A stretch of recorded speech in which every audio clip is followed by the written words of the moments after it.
Let's go. Give it a couple of seconds to connect. It says I'm already 20 seconds in. I didn't click the button that long ago. So, Andrew Tate and Sneako are just products of left-wing ideologies.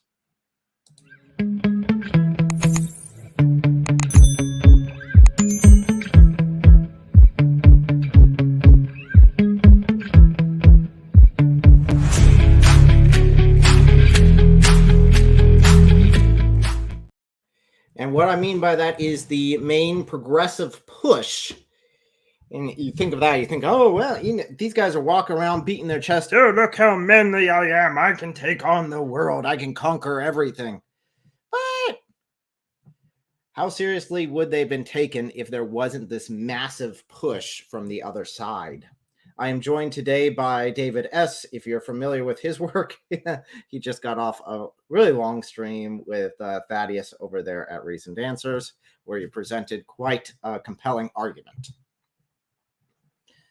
This is going to be a fun one. I'm excited because, long stream, but praise God, it went well. Even if my patience was tested, the Lord pulled us all through. And I'm excited because it really does. The moment I saw that topic of discussion, I had been thinking for a while that it seems as though Tate, Sneako, all the mini Sneakos and all the Tater Tots, they've all kind of just adopted this really weird, superficial liberal ideology. But because they don't understand liberalism or conservatism enough, they think that they're conservative. And it's very strange. Well, before we dive into that real quick here, we talk about Islam and its, history with the political parties. Right now in America, we have basically two parties. We have the right and left. I think that's highly detrimental to our society. Definitely how we have viewed it. But for the longest time, Islam was paraded around and still is paraded around as one of the protected classes. I'm going to share this screen here. And these here are politicians who are Muslim, who are practicing Muslims.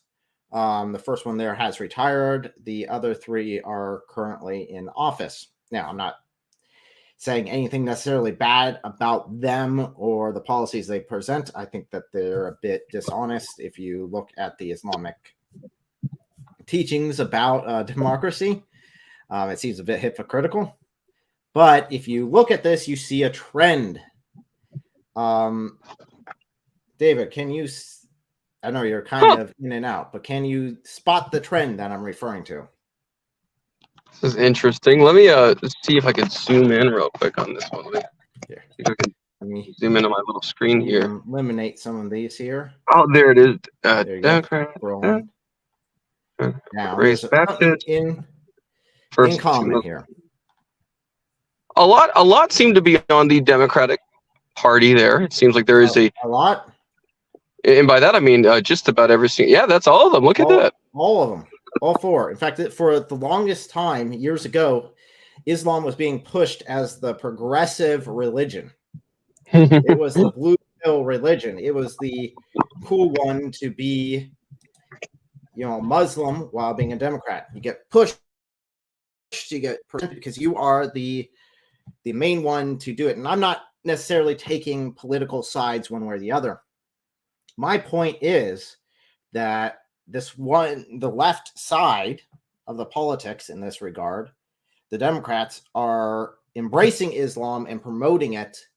And then we see the far right now claiming to embrace Islam. And now, for some reason, over the last, I'd say, year, Islam has flipped to be the far right religion, the red pill religion. And it's like, you got the two extremes. Can you pick a side? But the truth is, you really don't have to. So I thought that was interesting as the point. I do remember them having calls to prayer at certain left events. We have someone saying that the Democrats are the religion of the West, of the left. I'd say there might be some points to that. I think that having two polar opposite sides like that and setting it up as a dual system, I think, is detrimental in the long run. True. I think the problem is we have, for example, if you say, well, I'm pro-life, okay, well, then you must agree with everything else that everyone else that is pro-life agreed with, or at least the moniker that I have in my head. Or if you say, well, I am pro-Second Amendment or I'm against the Second Amendment, then you're automatically lumped in with those and you have to follow this mold. And I think that's an issue.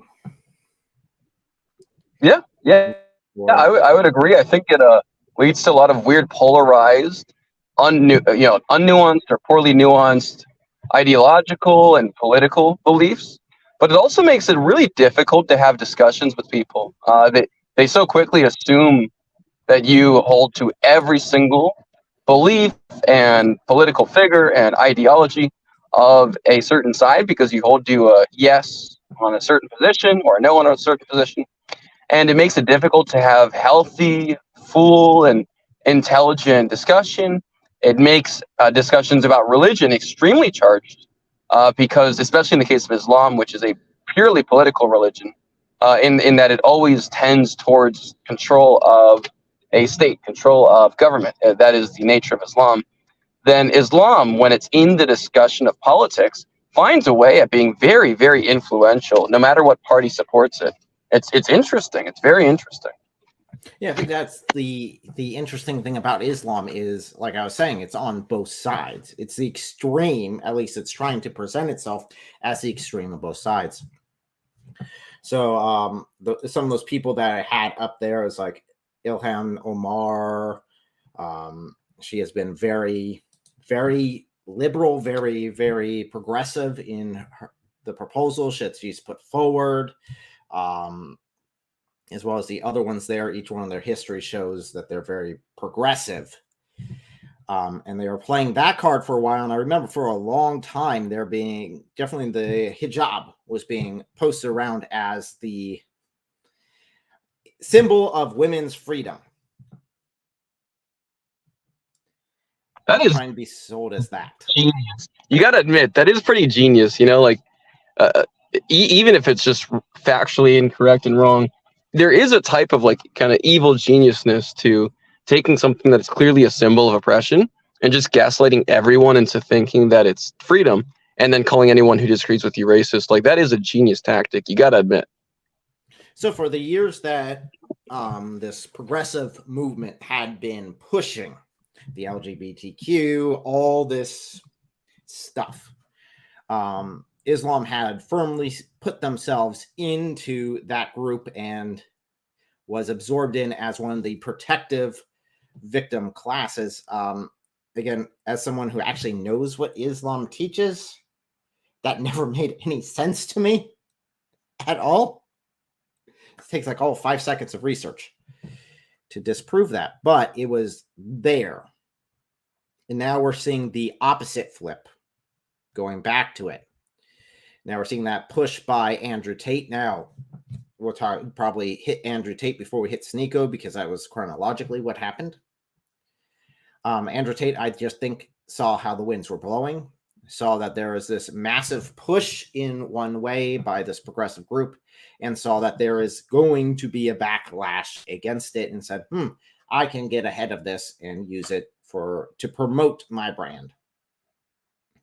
And was sold a bunch of good by a bunch of Muslims that may have been sold a bunch of goods by themselves. So I'm not sure where the deception actually starts. That's the issue. One of the issues with Islam, you're not sure who was actually the one lying. They might just be repeating what they already thought they were told. So he was bannered around for a while, and then recently we had a new member come on board, Sneako. And John has done a reaction. David's done a reaction. We did a long live stream on just the entire thing, all the nonsense he spouted, but he has a large following. So we would be remiss if we did not address it. Now, there's some things I want to point out by this. every time one of these people converts, they're instantly taken and paraded around. And I would show this tab. Well, you got to have your poster boys, because remember, numbers is really the thing that's the most important. Power, social power and influence. So Islam, since it goes off of not truth and goodness, but like influence and popularity, you got to parade these boys around. Otherwise, you'll have nothing. Well, that, and then that also justifies being able to flip from one to the other, because it's whichever side you think will get your message out there, that's the side you should be on. Yeah, it's pure. Yeah, that's a good point. It is purely instrumental. Like, it's just a means to your own personal ends. Good point. So we have 3 Muslims channel right here, showing them off for a reason. It's because the video that comes up as soon as you look at the trailer they put up there is their interview with Sneako, being that Sneako converting to Islam. Big old thing right out there. And I think one of their best videos on this, and this is the most telling of everything, we'll go through this one in just a second, is the video they labeled about Sneako converting to Islam specifically. So let's go ahead. Nope, not that one. This one is. Is Islam becoming a trend? Anyone want to take their bets before we start this? What the answer is? Is Islam becoming a trend? I'd say it's always been a trend. It's always a convenient trend. You want to get rich? Follow Muhammad. You want to get money? Follow Muhammad. You go raid and get sex slaves, and there you go. So let's go ahead and... I lost my little friend. David, where did you go? He'll be back when he is available. Let's go ahead and take a look at this. I have a couple of points I really want to point out from this video here as we review it. No fear, it's Pop Islam. It's only Pop Islam. No, yeah, well, it's a basic understanding, very, very simple understanding of Islam.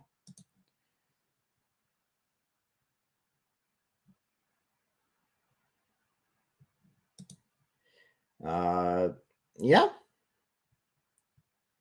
That's the main point. They just see which way the wind is blowing and they jump on it. So let's go ahead. Take on this. Do you believe, Sneako, that today a lot of influencers are accepting Islam? Now, again, I don't see a lot of influencers accepting Islam, but this is something they want to see. So note, this is something they want to put out there as, okay, a lot of influencers are accepting Islam. A lot of people are looking into this, and now this is the new trendy thing. So they want to present it as that. So this is already a loaded question right off the bat. Because it's an antidote to degeneracy. And they seem that liberalism is not the answer. Blue pill is not the answer. Feminism is not the answer. Again, as we've shown, those Democrat representatives who are Muslim are feminists. They are pushing both the ideology of Islam and the ideology of feminism. Primarily, as Ilhan Omar, I believe it was, who tweeted out that Sharia law was just a dietary thing. Just, it's just a diet that beheads people, but a diet nevertheless.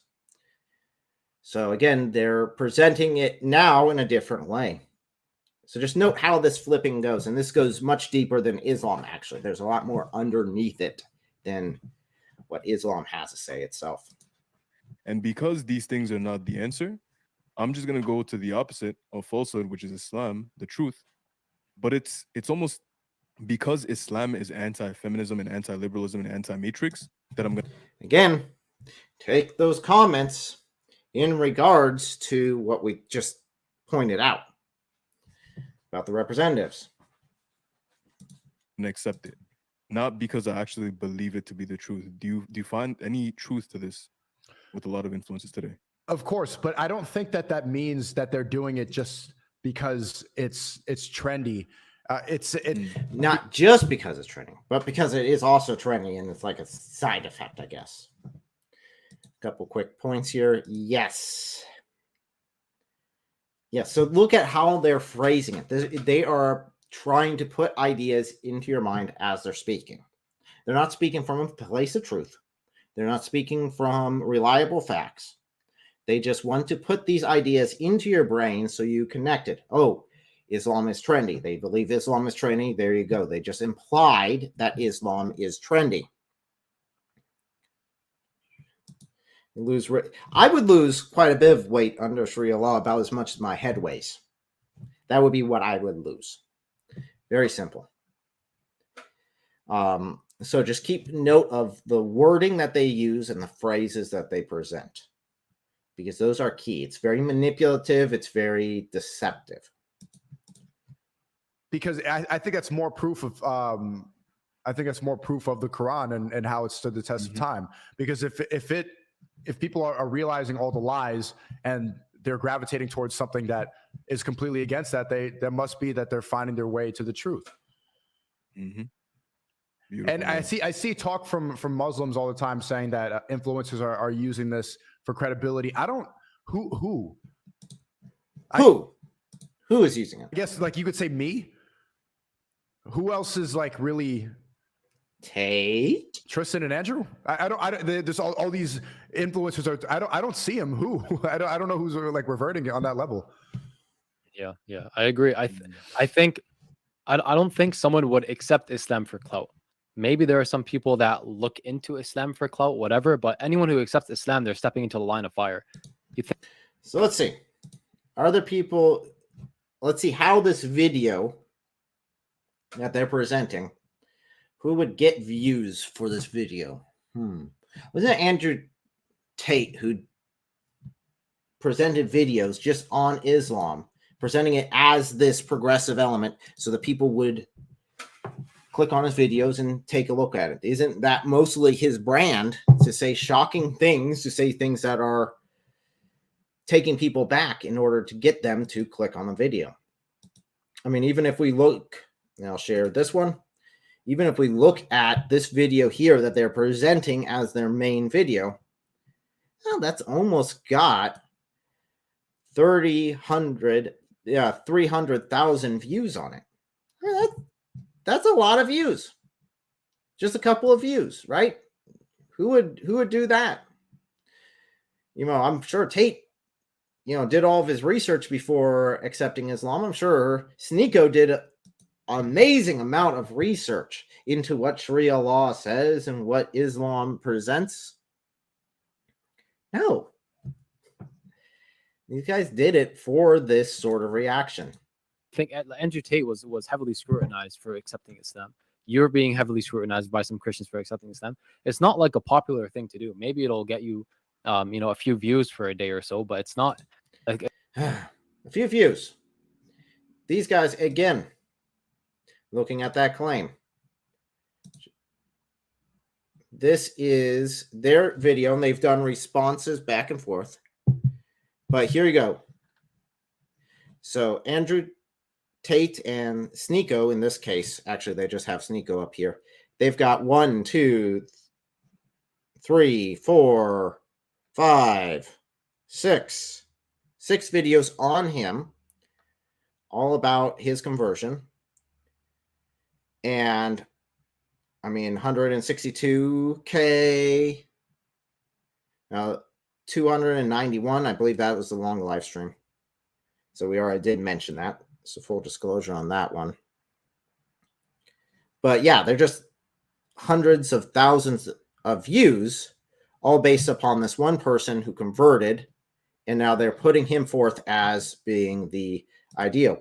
In addition, they did do a reaction to David and AP's video. So that's that end of it. Jeez. So yeah, just a few views. Just a few views. It's just, this trendy little thing called Islam. which is extremely, extremely dangerous to play these sort of games.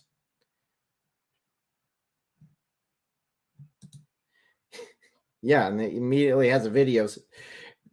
This is hilarious because he cites that as one of the reasons why he converted to Islam, but then, boom, he immediately tries to get out of doing the 5 daily prayers because he doesn't have enough time. Just be grateful that they're not 50. Because that's what according to the Islamic sources, that's what the original requirement was 50 daily prayers. That's a lot of prayers. That's all you'll be doing.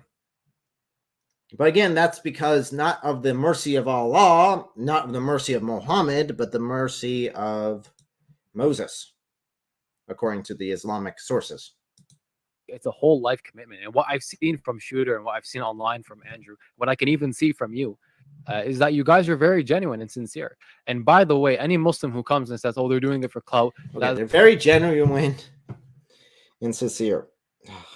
This guy has obviously not watched any of Sneako's videos. I have had the displeasure of watching some of his live streams. They are very, very sexually oriented. They're very talking about sleeping with this girl, sleeping with that girl. I want to do this. I want to do that. All of these things that they want to do, that they just use Islam just for the facade of it, and then underneath they don't really obey any of it. Anti-Semitic, yes, a lot of his. Oh, yes, sorry, misread that one. So yeah, this just, they did not think it through. They jumped on this bandwagon, and this, unfortunately, Islam's going to bite you in the butt. Just like with Andrew Tate, he jumped on the bandwagon, and if he ever decides to get off that bandwagon because it's no longer, what he wants to do, then he's going to get in trouble. He would be on the chopping block. Pray 5, yeah, X times a day. Yeah, that is, yep. Let's see what else he has to say here. That's not how a Muslim behaves. There's a very clear hadith of the Prophet, peace be upon him. So I'm going to share it because it's actually crazy. One man was fighting a battle, literally fighting a war. And he's coming at a man with a sword. And the man basically says, I testified that there's one God worthy of worship and that the Prophet Muhammad is his messenger. He accepted Islam on the spot. And the Muslim at the time, during that battle, he killed the guy. Then he went and told the Prophet what happened. And he's like, the Prophet, he's like, did you kill him after he accepted Islam? And he's like, yeah, but he just did it so I wouldn't kill him. He did it because he was scared I had a sword. And the Prophet said, no kidding. Yeah, running at you with a sword. Yeah, okay. So he converts out of fear. Okay, well, what did the Prophet say according to this hadith, which I would love to have the reference for? Let's see if he presents it or not. Said, did you cut open his heart and see what was inside of it? That is the degree of love that we should have for people that accept Islam. We shouldn't be going this weird garbage speculation. Oh, he's doing it for views and this and that. Do you honestly wish to push someone further away from Islam? So no matter what the reason is, no matter what your intent is, if you accept Islam, it's legitimate. For any reason at all. If it's for your own personal gain, you're good. That's what he just said. If someone out of your own personal survival, you're good. Imagine if this was Christianity playing this forth. We care about the relationship. We care about actually knowing God and having a relationship with him and having him change our hearts. It's more than just, oh, it was convenient, so I just went and did it, and that's now why I'm Christian. Mm-hmm. Or I thought, oh, I get views out of it, so I'll just go ahead and, accept Christianity.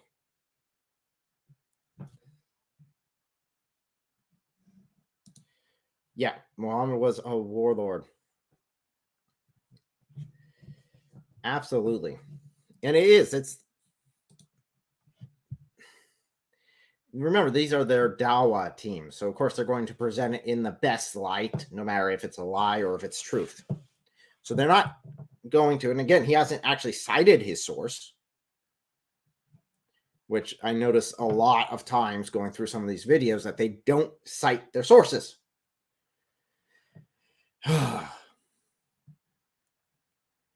Which is in desperate need of correction. I mean, if I said, oh, Bible, somewhere in the Bible it says XYZ, I cite my sources.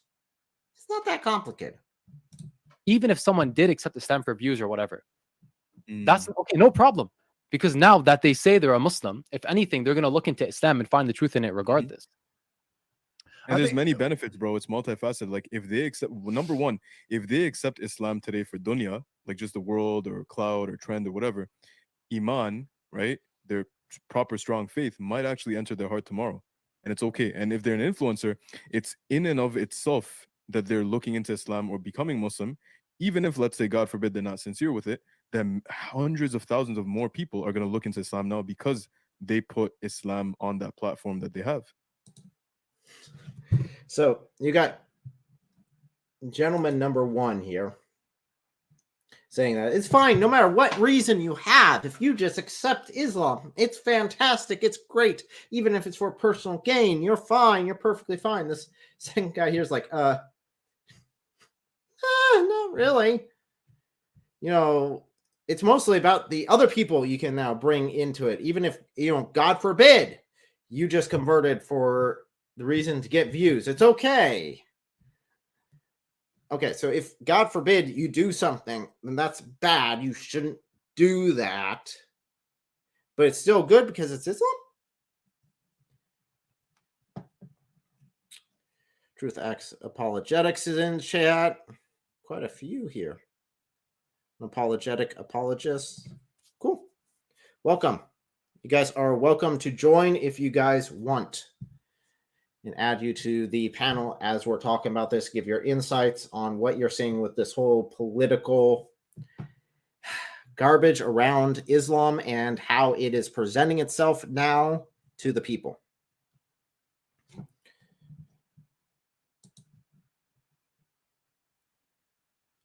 Oh. Okay. Well, I didn't realize that was you. My apologies. See, you already got your channel. There you go. You just need to upload and do all the metadata to it. And you're good to go. Fantastic. We'll promote that. So, everyone, go check it out. Go check his channel out. So, there you are. Hey, welcome back. Thanks. My phone is no longer overheating, and I'm back on Wi-Fi, so we're good. Well, that's good. Yes. It is quite warm today. It's very muggy, very warm today. At least yeah, it's one of those days. And also, I think maybe it was just like I had my phone playing the whole time on Thaddeus' stream, and so my phone was getting overheated. So the moment I hopped on here, my phone was just like, oh, how just dare dying. Thaddeus just kills phones. Yeah, I love that comment. It's accurate. You know, he drained that one dude's battery so hard that he had to start screaming and crying. If you guys don't understand what we're talking about, you need to watch Thaddeus' videos. Because I think that was the worst excuse I've ever heard from a Muslim. Yeah, no, that one's new for me. That one is new. I've never heard that one. I can't answer you because my phone is dying. It's dying. I can't understand. You're breaking up because my phone is dying. That's not how technology works. And also, I love how while he's saying that, then right after he made that excuse, then he keeps on talking, which means he was clearly using it just as an excuse. So, what do you think of so far? So no, this is like bad, and it's bad on multiple levels, right? Like there's the clear delusion of those two fellows on top, you know, that they legitimately think, at least one of them legitimately thinks, that Islam is not a belief system that's important on the grounds of it being true or it being actually believed, but purely for pragmatic purposes, right? Like it's just, will this work towards some end? It's not, you know, oh, do I accept this religion because it's true? It's, do I accept this religion because of some ulterior motive? You know, that is so weird to think of these people being totally okay with someone hopping in for totally wrong motives, and then just being like, oh, even if he stays like that, it's okay because other people will learn too. It's like, yeah, but they'll be learning this weird superficial version of Islam. Like, why do you hate Islam so much? Well, that's where it comes down to. It's this lie and deception that isn't in Christianity, because if you come to Christianity, we want you to have a relationship with Christ. If you're not having that relationship with Christ and you're following some weird doctrine, then we're going to correct you and say, no, that's bad. Let's go ahead and do this. Exactly. On top of that, again, these guys, on this Muslim channel, I mean, they are promoting Sneako everywhere. I mean, there were multiple videos, broken down from that long live stream that are just putting this out for people to click on and watch, because Sneako's a hot topic right now. This happens with everyone who is big, who converts to Islam. They push him around. You know, he's the banner boy for a little bit, and then if he is not as popular or someone else cooler comes along, then they'll go ahead and switch to the next one.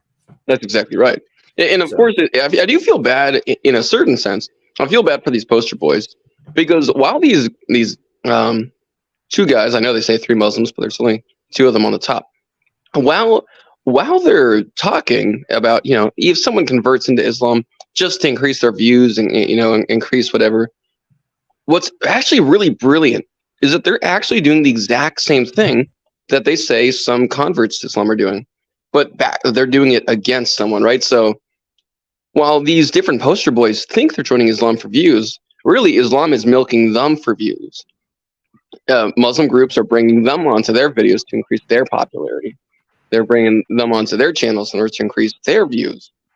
And it's brilliant, because then these new Muslim fanboys who are just now converting in, quote unquote converting, are thinking, oh man, what a great place. I can go in here and, you know, get some views and increase my viewer base, even if I don't actually believe. And I can do it for just pure pragmatism.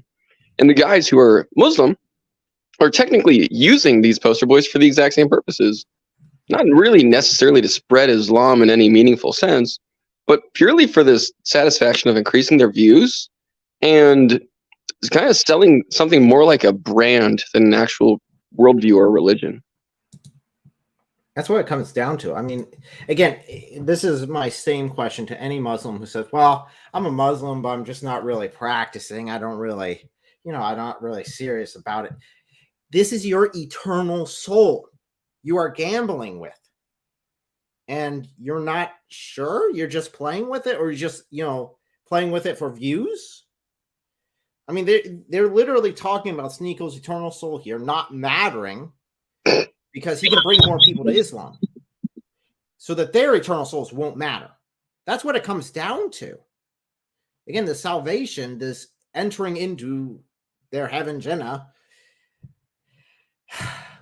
doesn't matter that much to them. It's just superficial.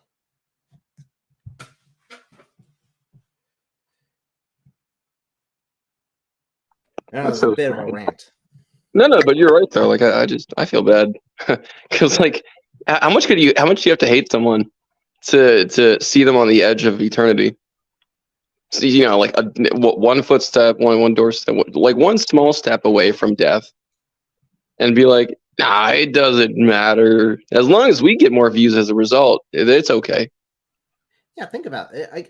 Again, this goes, I guess, back to the root of my channel when I would sit there and I was seeing like homosexuality and transgenderism, and Christians were saying, just let live, and we won't judge anyone, and you can just do everything. I'm like, guys, these guys are driving off a cliff into hell, and you're okay with this? No, exactly. I mean, again, it's in the end, it's your decision, but I'm going to let you know what the repercussions are, so you have an opportunity to repent, to turn away. So you can't go blindly into hell. Love is not clapping for someone as they drive off a cliff. Love is telling them to turn around. Yeah, but yet that is something that's definitely, because today is Pride Month. The whole LGBT. Oh yeah, that's right. it gets me that they named their entire month around a sin. deadly sin. Yeah, like One why of the would 7 deadly sins. It's like pride. Let's just name the entire month Pride. Yes. Okay. Guys. Am I the only one that's just pointing to this saying, hey, there's something wrong here? It's something Not being subtle. a month of just like sloth. Yeah. Like October, we just call it sloth. This is a sloth month. We just sloth that around. It's like, guys. So, getting back onto topic here, shifting back onto it. But that's the same concept back then when I was talking about that way back when my channel was really small. That's the same topic that's happening right here, right now. They're seeing this gentleman, Sneako, and I don't wish anything bad for Sneako. In fact, I wish him the best life he can have, knowing Jesus Christ as his Lord and Savior and enter into heaven for an eternity. That's what I want. I want that. In fact, for everyone on this video, for everyone, period. I would love to see that. But yet these two gentlemen here don't care enough to correct Sneako in the ways that they think is the way to heaven. They're willing to let him do anything. In fact, the content warning or whatever you want, but we will watch a little bit of one of Sneako's live streams. So I have no clue. What we're going to do is we're just going to pick a section at random. Oh, goodness. Watch maybe like a minute or two. And then say, is this what Islam teaches as the best of people? Or at least what they present. So That'll be fun. That'll be from what I understand of Sneako, yeah, we might have to put like a constant warning or something, but yeah, that makes sense. Straight up. I have no clue. And I've watched some of his live streams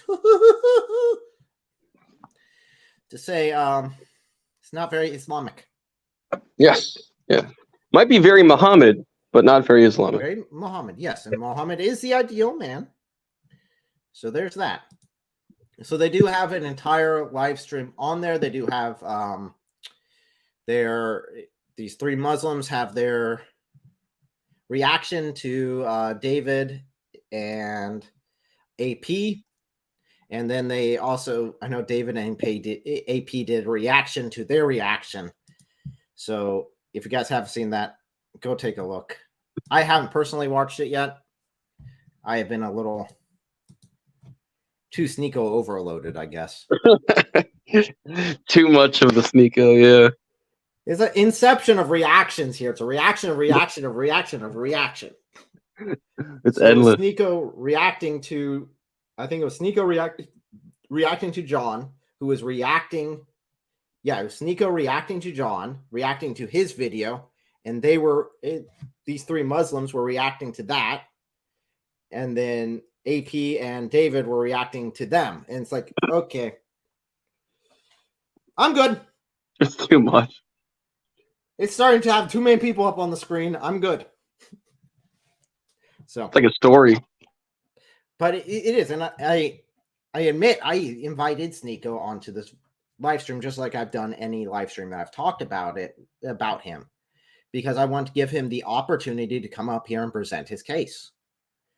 And he is, I know it's a bit of a risk with YouTube to do that, but I want to give him the opportunity to present his case, because it's not very fair for someone to, pick clips and videos and then here you go, look at the percent. That's why I'm going to pick randomly, because then I can't have prepared it beforehand. That makes sense. That's fair.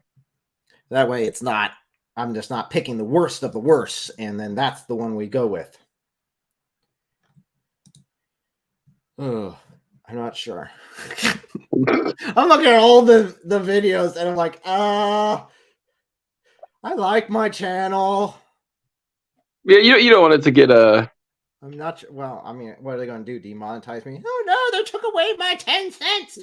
Whatever shall I do? It's down to 5. Posted when she hit, I think 5K subs. She posted a picture of her YouTube studio and had the amount of earnings for the last 28 days on there. I think it was like $10.13 or something like that.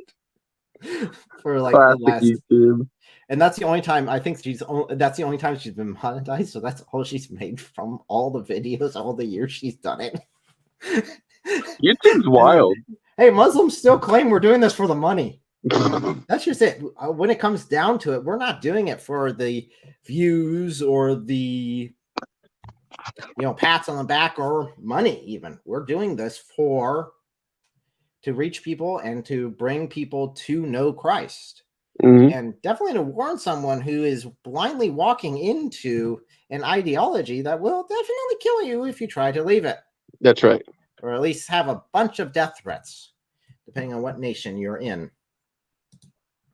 So let's go ahead.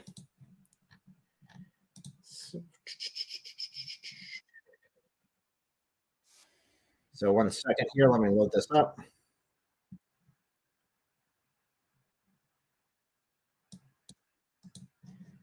So here we go. I'm just going to randomly click on one. Randomly click on a time. Share this tab instead. You're going, you know what? I'll just click right there. I have no clue what's going to happen. So is this the depiction that Muslims want to present? Is this what a Muslim is? Nice. How recent is this? Does that say This one is day the ago? last live stream he did. Holy this is moly! Oh recent. no! 1 day ago. So this is very relevant. Very relevant. Very just today. This is definitely after his conversion. Oh boy! Again, content warning.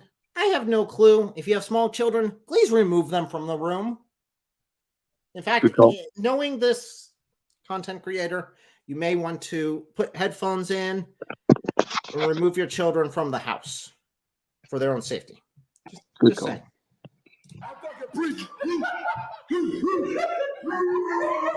I'm not gonna rumble. Hit like and follow. This preach right here, man. Hey, Abba. Hey, Abba. They were talking a bunch of shit about us. What do I do? He called me a window licker.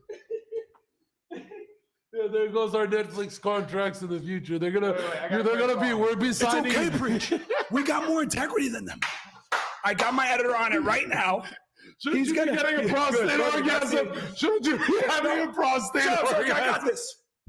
It's okay, preach. We have more integrity. So that is what Islam is now presenting as their poster boy. Amazing. Very intelligent arguments being given. Fantastic. I do admit, I gotta give it to Sneako. He does play to his audience. Yeah. His audience are say the word. What's the word? Oh yeah, the word's toxic. Yeah. Of course. Holy cow. They're nasty to him, they're nasty to each other, they're nasty to everyone. Oh my goodness. Myron doubles down on ABBA and preach racism allegations. Dear goodness. Yeah, so yeah, these are not the most ideal. Now, again, looking at Muhammad, I mean, Muhammad was pretty racist. Just putting that out there. I mean, he referred to Ethiopians as Raisin head. snub-nosed raisin heads, which Goodness, even worse. N-word of the day. Yeah, that's what the raisin heads refers to, is the snub-nosed raisin heads was the actual term, full term. So I'm not calling anyone that. Just FYI, don't take that out of context. Mhm. Great, now that's going to be everywhere. Clip. Oh no. Yeah, see, your brother Chris is a racist. He said this. It's like, oh, here we go. Fantastic. Everyone will find a way to clip this, and they'll say, "Yes, you see, this is why the Christians are evil. They're racist. They're racist to people because they quote us when we're racist." I have actually watched this video, and that's why I was being very careful on where we do, because the one of the gentlemen there gets dressed up in, let's see, remove ad. There we go. If you see him down in the corner, he's dressed up white going all KKK. Oh no. It's a reaction video to a couple of black gentlemen here. And it is just, it's filthy. Wouldn't even begin to describe it. Goodness. So, but this is who they're presenting. Again, remember what the Daoists said. Hey, we don't care why you converted, just you converted and put that on your poster so that then you can bring a whole bunch of people to Islam. So although he's saying this and this is what he's presenting as being a Muslim, it's really not what they are supposed to be doing. I mean, how many Muslim nations would kill him over some of the things that he says? I guess quite a few. But in a certain sense, you could say that he is accurately reflecting his prophet, even if he's not accurately, or even if he's not desirably, in a very desirable way. He's not desirably reflecting his religion, but he is correctly reflecting his prophet. So I guess you can give that to him. That's something. Well, yeah, I mean, he's raunchy. He's talking about picking up girls left and right, talking about having a three-way, talking about all these things that would get you executed. When it comes down to it, under Sharia law, you would be killed for this. There is no ifs, ands, or buts about it. You're there having premarital sex all over the place and putting it out there. So this is how you hook up with girls, and this is how you want to present yourself and how you want to manipulate girls. And it's all manipulation. It's all hollow. It really is just a bit like Islam. Yeah. What he's presenting. A lot on the outside, lots of loud. A lot of loud chest pumping and yelling and shouting, and a lot of things on the outside. Literally nothing on the inside, just whitewashed empty tombs. Yeah, that's what Tate was still doing the whole sex cam, having girls on webcam going down that route and earning money from it while he was a Muslim, allegedly. So it seems that, yes, you can convert to Islam only when it's convenient. Then you can throw everything else out as long as you have a big enough following. And that's just the proof there. Sad. Dear goodness. So, again, guys, this is who they're presenting. Again, the reason why they are trying to sell this now as the most red pill religion is because they see that this backlash is coming and they want to get ahead of it. Yeah. So they thought that the progressive element could get them big. It didn't do as much as they wanted to. So now they're deciding, okay, we'll just switch sides. We'll just flip-flop. And now we're the most extreme side on this side now. It's like, guys. And yet, I will say they do have, like, in very liberal circles of America, and I guess just general political Democrat circles in America, they still have a large foothold, despite being now like a very big part of the hyper-conservative red pill community. In the outside of it, they are still considered a protected class. And so in a weird way, they really do maintain the protection of the, like more hyper liberal groups, especially on college campuses. Goodness. And then they maintain, of course, I guess in conservatism, there's not really like protected classes, but there's a type of like equivalent. And it's like honored classes, kind of. Instead of protected, it's like honored, where they're like, oh, these people get it. They're red pilled, So the end result ends up being quite similar, but the expression is kind of opposite. The protected classes are like, oh, these are the people we have to protect because they're oppressed.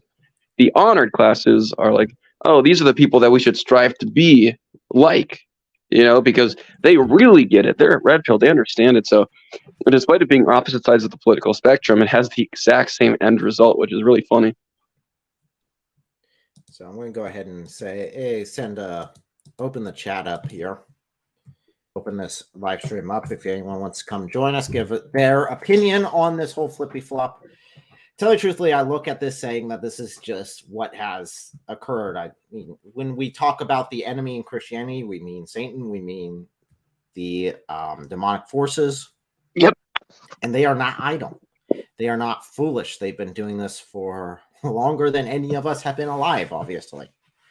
So they are cunning. And I think that it was a movement that they put forth originally.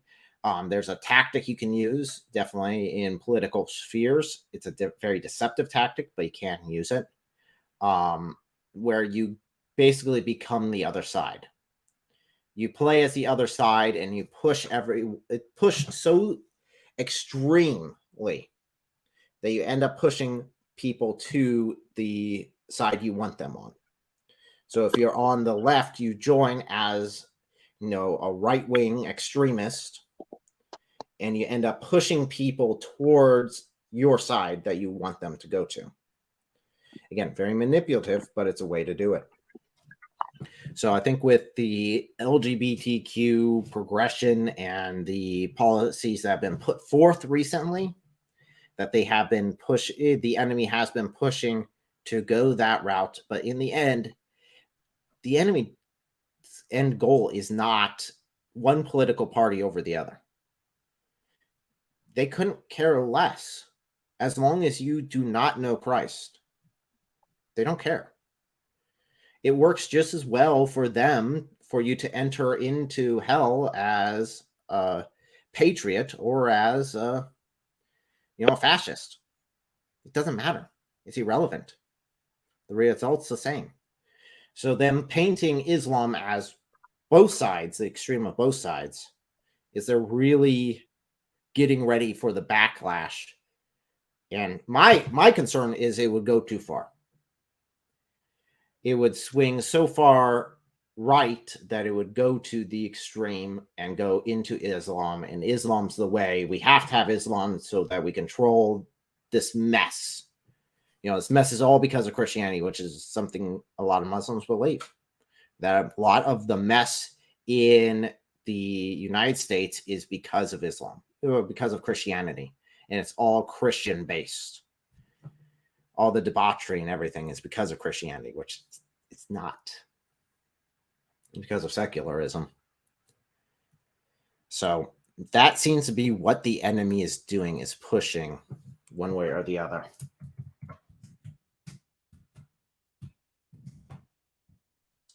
The issue we have is we cannot be idle. We have to be proactive. I don't say everyone's got to fight every fight. That's not your job. But to be aware, to be ready when you need to not roll over. I think that was one of the biggest deceptions early on with the whole LGBT gay rights movement. Was it started, get the government out of our bedroom. We just want to do this in our bedroom. We just want to do private stuff. It'll never be public. It'll never be public. Just get and that was their slogan for a while, was get the government out of our bedrooms. It's like, okay, conservatives, Christians, those groups were like, oh, I want personal freedoms, bedroom. We might not agree with it, but we shouldn't really tell you what to do. And that's how they got that passed. And then progression. Then next step. And before long, they keep declaring victory. Oh, everyone accepts this now. This is how it is. Then they move on to the next one, and the next step, and the next step. To keep pushing it further and further. Slippery slope isn't. Yes. Exactly. I can tell you personally, I was a scoutmaster for many, many, many, many years, 7 years, I think it was, with a local scout troop. And they did the whole, we'll accept gay scouts into gay scout leaders. We'll just accept it. We won't push back against it. They did for years, and I was excited, but then they decided, we'll accept it. It'll be part of it. And I was like, guys, you give into them once, you're always going to be giving into them, because they'll just smell blood and they'll come right back. Once you compromise your position, you're done. It's the end. And then you had the whole transgender movement come along, and I retired at that point. So yes, the slippery slope is there. It works. It is efficient. I think the best depiction I've had was, I was wondering for quite a while why this was just happening when I was younger. It was before I started YouTube, and I just got the picture of how you boil a frog alive. That's a bit of a graphic description, but it is the best one in this case. That's true. How do you boil? I'm hoping you're familiar with it. How do you boil a frog alive?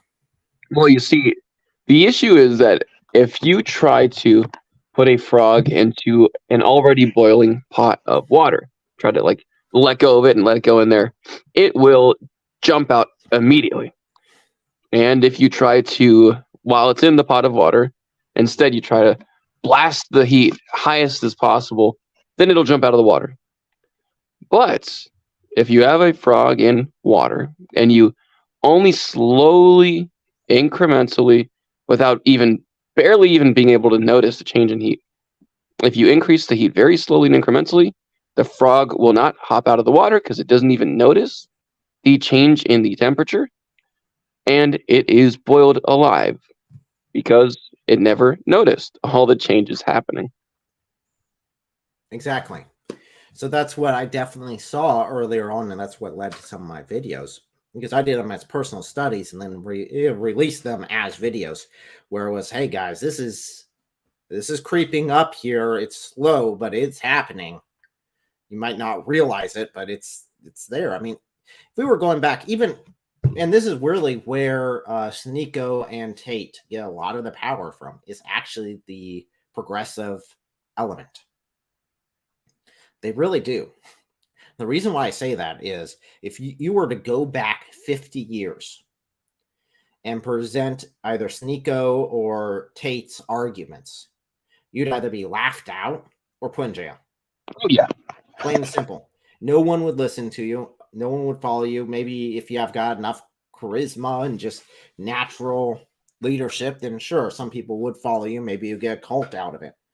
But it would not be this to this number. I mean, if we go to, and this is really where the internet has done us a great disservice and service, because you can reach a lot of people really quickly. We go and add Sneako back on here. I mean, look at his number. That's how many followers he has. When he sits down for a live stream, he's getting, over 10K people watching him live. Wow. That's huge. He is tremendously huge. And he's got a large amount of influence. That's more than a good portion of cults starting off. Is you would have this, and you would not see that if it was any other time period than right now. Again, advantage, disadvantage. We can use social media as well to preach the word. The issue is the itchy ear prefers to, and there's a lot more itchy ears than not, prefers to hear what they want to hear. So, And it's easiest. It really is. People tend to find the path of least resistance. That's why, so many atheists prefer Buddhism, and why so many people who are raised in a weird type of quote unquote cultural Christianity, where they aren't actually Christian. They've never been Christian, but they like went to church a bit in their youth, and their parents forced them to go instead of playing video games. And so obviously they know everything about the Bible, and they realize, oh wait, Islam is currently more effective and useful for my life as I'm living it. So people see religion as purely a means to an end, instead of literally being the end, like eternity.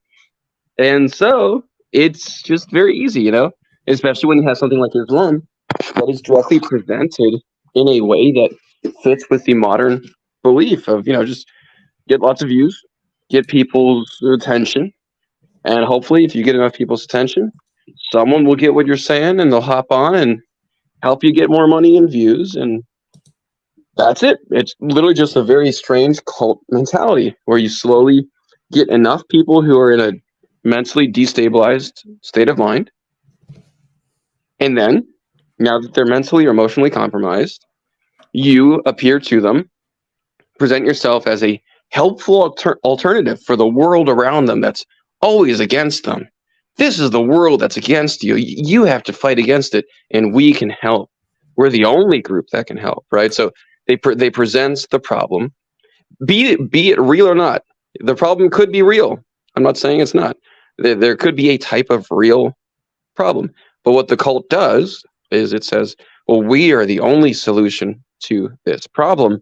And you don't learn about our beliefs. Don't learn about that. But we are the solution. And then they use that in order to gain enough power and control with their, very charismatic leaders.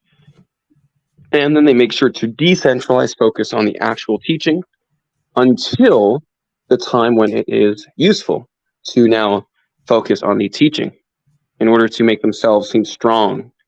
Because eventually the issue that a lot of these Muslim guys, be it Sneako or Andrew Tate, don't realize is that one day when Islam realizes that it actually needs to show itself as being strong, they will be the people that will be on the chopping block, because they're the ones that have to be addressed. And Islam has to prove to the world it's strong. Right now, they just have to prove themselves to be, not liberal in some kind of pseudo-liberal, pseudo-conservative way. They just have to appeal to people on large numbers, right? But eventually, they'll switch and they'll say, we can't appeal to liberal or conservatism anymore. What we have to appeal to is strength, pure strength. So we have to find these people that we have as very popular individuals that a lot of people watch, and now we have to be harsh with them. We have to be harsh with them so that all their followers realize, wow, Islam is serious. Islam is strength. This is dangerous if you mess with it. But I'm already in it, so I can't leave it, because then I'll get messed with the same way these guys are. So these guys don't know that they're signing up to not just be poster boys for Islam's quote-unquote spreading, but they also will be poster boys for when Islam needs someone to blame, someone to hurt, someone to judge, someone to consider as a fall guy, someone to show what happens if you ever fail to uphold the morals of Islam. These poor guys just don't know. Well, it's just like the rising of any dictator throughout history. They'll appeal to their base. They'll use people as keys at the beginning to raise their power, just like Islam is.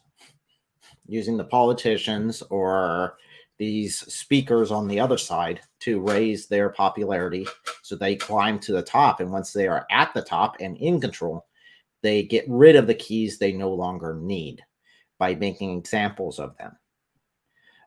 You look back at history of any dictator that led a regime to control, that's the pattern that always emerges in history.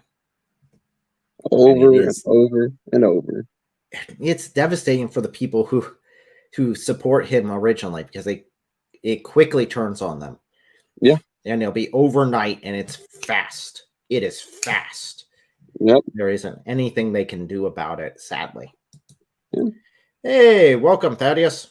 Hey. Hey, long time no see, David. How you doing? I'm doing well. I don't know if you saw, David. Sorry to interrupt your stream, but this will be brief. Did you see it at the very end where Ultimate Truth said that this is as great of a coincidence as the 19s in the Quran, when you and I both had to go at the same time? You're kidding. Yeah, I was like, well, that's kind of like he was accusing me of lying, right? Of running away from him. But he was actually right. Like both those coincidences are entirely meaningless. Exactly. That's a good point. It's dumb that I can't with that. On one of my hidden Instagrams, I deal with all these stupid, dumb arguments. That usually I stick with scientific miracles, but that's dumb. That's a new level. So I agree with them completely. Wow. So we've gone through a couple of videos, different ones, definitely from the three Muslims who did their interview with Sneako, and it's pointing out some of the inconsistencies or how lightly they treat Islam, or his, at least Sneako's conversion to it, because they said it's fine as long as you're, you can be here for the views, you can be here to promote yourself and not really take Islam seriously, as long as you're presenting it to all of your followers and making it popular. And we do have that's rest. actually a really good point, because you could just say that they're chasing after Sneako's views, right? That they want his audience. But actually, they're also providing him access to their audience. They're actually saying we don't care if we're leading Muslims astray as long as we are more popular. Very interesting. No, they are slightly below. Let's share this one instead. As far as subscribers go, and their audience, they are slightly below Sneako. But yeah, so they're selling this as proof of Islam. And it's okay if you convert to Islam if you've got a deceptive heart, as long as you make Islam look good. So let's switch back to the video. We'll go ahead and finish that off, and maybe, I'm not sure if we'll hit any more from this interview or not. But this is one of the videos that they presented. So I'm not clipping this. I'm not saying, hey, guys, come pay attention to this. This is what they put out. They put it out as being, it doesn't matter how or why you convert to Islam, as long as you say the words and present it to people. They're the ones saying it, not me. I think it's good that you have a lot of Muslims criticizing and being protective of their religion, because it makes you want to be better. I've seen a lot of angry women with hijabs on Twitter in their profile picture, and they're very upset, and they're saying things like Sneako's a degenerate, blah blah blah. I think it's necessary for that to happen. And I think it's just part of the process, because you see that, and then you're able to criticize and self-analyze and just want to be better in reaction to that, and to be able to be bigger than that criticism. I don't think it's a bad thing. That's why I'm not really offended by it, or I don't really take a problem with that. And I think ultimately, if you embrace any religion, then you know it true to your heart. So look, whatever you see online, that's one thing, but I mean, it's really at that point, it's just between you and God. That's the only who really knows your true intentions, and anyone else speculating, that's not really your business, nor can you do anything about that. Yeah, 100%. Again, according to the Muslims, it doesn't matter why you converted, as long as you've converted. And sell this. It's a pyramid scheme when it comes down to it. And we're pointing out how much they must hate Sneako, because they're willingly watching him, even if they believe completely that Islam is the way, truth, and light. They're allowing him to walk into hell and justifying it. Well, of course, I guess the important thing is that as long as they, by supporting him, get more people to convert to Islam, they think they'll have better rewards in heaven, even if Sneako goes to hell. That is true. Again, it's always a trade-off. I was watching Thaddeus' stream earlier, and you've got those, whenever someone gives a super chat, you got those play, and one of them was Muhammad Hijab's advertisement for donations and why you should donate, because Allah will bless you more. Sounds like a salesman. That is a transaction. Wow, that's dumb. And it's always, he plays that at the beginning of all of his videos and at the end of all of his videos, no matter the length. And it's like, okay, dude, you're literally just saying you put in this money into Allah and it pops out more money for you. Mm-hmm. So not the most honest approach. So let's see here. Not sure if there were any others that were key on this. So I think this one was also key on it. Again, these are ones that they present, not us. So if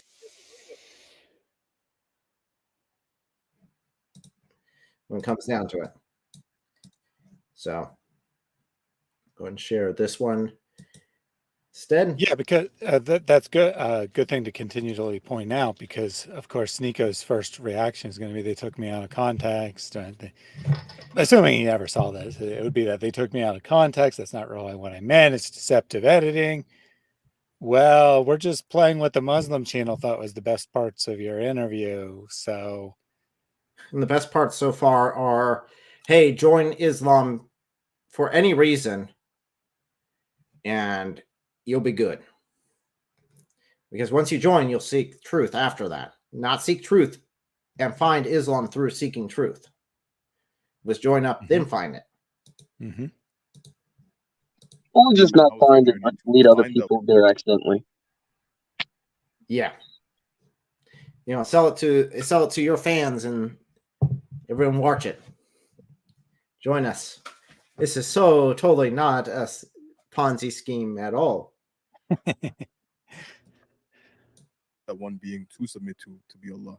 You guys saw it, so I actually want to thank you guys. Rami and Fed, you're in here, and he's in France. The third one, I forgot his name. Oh no. Sorry about that. But I would say, like, conversations like this. I want to say it's been a year since I started live streaming.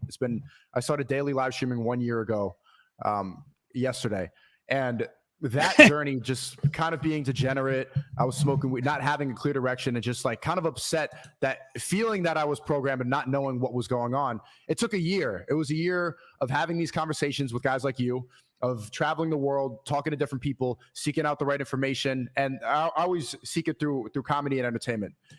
So according to Sneako, he researched this for a year. And he still made those statements. That's wild. That's wild. We reacted to last week. I mean, that was after a year of research? Well, you know how he does research. He waits till there's a question, and then he puts it into Google, and then he just reads the first link. So if that's the kind of research he was doing, he's probably like, is Islam true, to Google? And then the first link was a Muslim website that said Islam is true. And he's like, I know the answer to that question. Why didn't they ever tell me this before?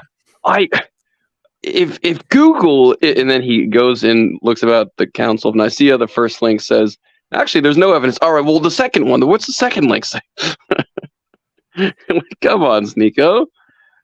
I see that it's in the name, but don't go sneaking around. We see you. Just be honest. Be upfront with yourself. You did not research Islam for a year. Yeah. You didn't research Islam for a month. You took what people who are promoting Islam said for face value and just ran with it because you saw it's popular and you knew that Andrew Tate went to it. You like Andrew Tate. You want to be Andrew Tate. So therefore, you must accept Islam as part of that deal. That's what it comes down to. Yeah. It's a popularity thing. We'd all respect him more if he was just honest about that. Point. As a matter of fact, think about it. Think about how impressive it would be if, Sneako, just because I could imagine a possible potential future where Sneako does all of this, and this is assuming some sort of like fourth dimensional chess, right?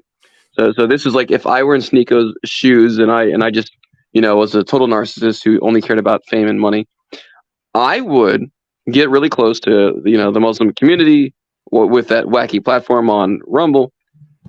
And then after I'm well established as the poster boy, then what I would do is I would do something that Andrew Tate has not done. That way I can stand out, right? I would then learn about Islam and publicly leave Islam. That way I become famous forever as the person, you can see the article titles, I escaped Islam, the toxic world of the red pill, right? And so this person becomes like all famous and stuff by now using their prior Islamic fame to be the first famous celebrity to leave Islam and the red pill community, right? So in a way, I could see Sneako being the person to manipulate enough communities all at once to make it out. Of course, it would all still be for like narcissistic, personal gain of wealth and popularity and stuff. But I am interested to see how this will backfire on Islam when they realize that they keep on getting these totally narcissistic, self-seeking guys as poster boys. One of them will eventually be smart enough to do what I just said. One of them will be smart enough as a narcissist to use their popularity in Islam to become even more popular by then leaving Islam and being the first person to leave Islam as a major poster boy. So, Islam's not thinking too clearly here. They're going for temporary gains, to use cool gym language and investment language. They're going for temporary gains, and they're not going for those nice, steady, swole builds, and that's the real issue. So this will probably backfire on them if any of these narcissists are actually intelligent. I think that you really pinned it well there, because they do the same thing with Christianity. They try to sell, oh, I'm a former Christian. I was, almost, finished the basic studies of a child in the Catholic Church. Therefore, I am an expert in this class, and I know everything about Christianity, and that's why I left, because I got the secret knowledge, and the secret knowledge showed me the truth, and the truth is Islam. And then it can be, oh, I found the truth in Islam, and it wasn't what they said it was horrible, and it's dark, and see, I left it because I had the truth, the real intelligent truth. And if you buy my book today, you will find the truth to the universe right there. Gnosticism. There you go. That's it. That's it right there. But they'll be playing with fire. That's the issue. Is I don't know if they realize that there's a death sentence for playing that game. Are there short-term gains? Sure. But again, just like, for example, Andrew Tate's kind of dying down now. He's not as big as he used to be. So they need someone else. So they jump on Sneako. Mm-hmm. And then they'll keep trading. They'll use them and then trade them. Oh, yeah. You both did it. Overlooked one key thing here. You said that would be damaging to Islam and whatnot. But in reality, you underestimate how great ability Muslims have to just throw people under the bus. They'll throw anything and everything under the bus. Muslims would have no problem promoting Andrew Tate for the next 2 years. And then when he apostatizes, saying the next day he was never a true Muslim. We never believed he was a Muslim. And they would not see any problem with that. They would not see any inconsistency with promoting this guy for years. And then when he leaves, saying he was never a Muslim. No one believes he was a Muslim. Something along those lines. And just move on to the next guy. And even if he doesn't apostatize, they will move on to the next guy, because they're always chasing the impossible. Now, that's why they're constantly trading in the latest for a new model. Zakir Naik, the most famous Muslim in the world, is insignificant now. They've completely moved on. He gets, relative to his fame, like most Muslims in the world know who he is. Relative to his fame, he is like bottom barrel. Like your brother in Christ gets more views relative to his fame than Zakir Naik does. Now, granted, he technically gets more views, but he says, I'm too big to debate David Wood. He's not remotely in the same ballpark. And David Wood gets 10, 20 times as many views per video as Zakir Naik because he's irrelevant. And that's the guy who was at the top for 10 years, right? Now we're in the internet. They move on every year. Every year it's a new guy. Muhammad Hijab was the big guy 3 years ago. He now has like 800,000-ish subscribers. Well, guess what? Ali Dawa has passed him. Ali Dawa was his student. His arguments are twice as stupid. Ali Dawa now has 1 million subscribers. He has more subscribers than Muhammad Hijab. Why? Because they're always looking for the next guy. They're always looking for someone else because they have this inferiority complex where they look at the world and they see things aren't supportive of what Allah claims, and they always think that next guy's the answer. That next guy's the answer. Andrew Tate converted. He's really famous. He's the next thing. He's the proof of the truth of Islam. After they've gotten to know him in a year, they'll say, man, this guy's disgusting. He's making Islam look terrible. They won't say anything publicly, but quietly they'll all move on to the next guy. It's brilliant. It is evil, but you're right. Yeah, for sure. They'll throw them under the bus. They won't really care in the slightest about them. And it is wild because, thinking about going from Muhammad hijab to Ali Dawah, and of course there's a few who are on their way. I think there are a few who are on their way. Dawah over Dunya is probably being primed to be one of those, like young, hip, Dawah Gandis, right? He's got the single eyebrow raised, and he's like eating chocolate bars to make fun of the God of the Scripture and stuff. He's just like the kind of guy that Muslims love. And he has a Sneako-esque way about him while being slightly cleaner. So when Sneako does some wacky stuff, I'm sure they'll throw him away and say, no, Dawah over Dunya is really our guy. That guy's, he's got the young edge of Sneako, but he's also, more reserved and controlled. And he's got more wit about him, quote unquote. So, yeah, no, I can kind of see the general path it's gonna flow down.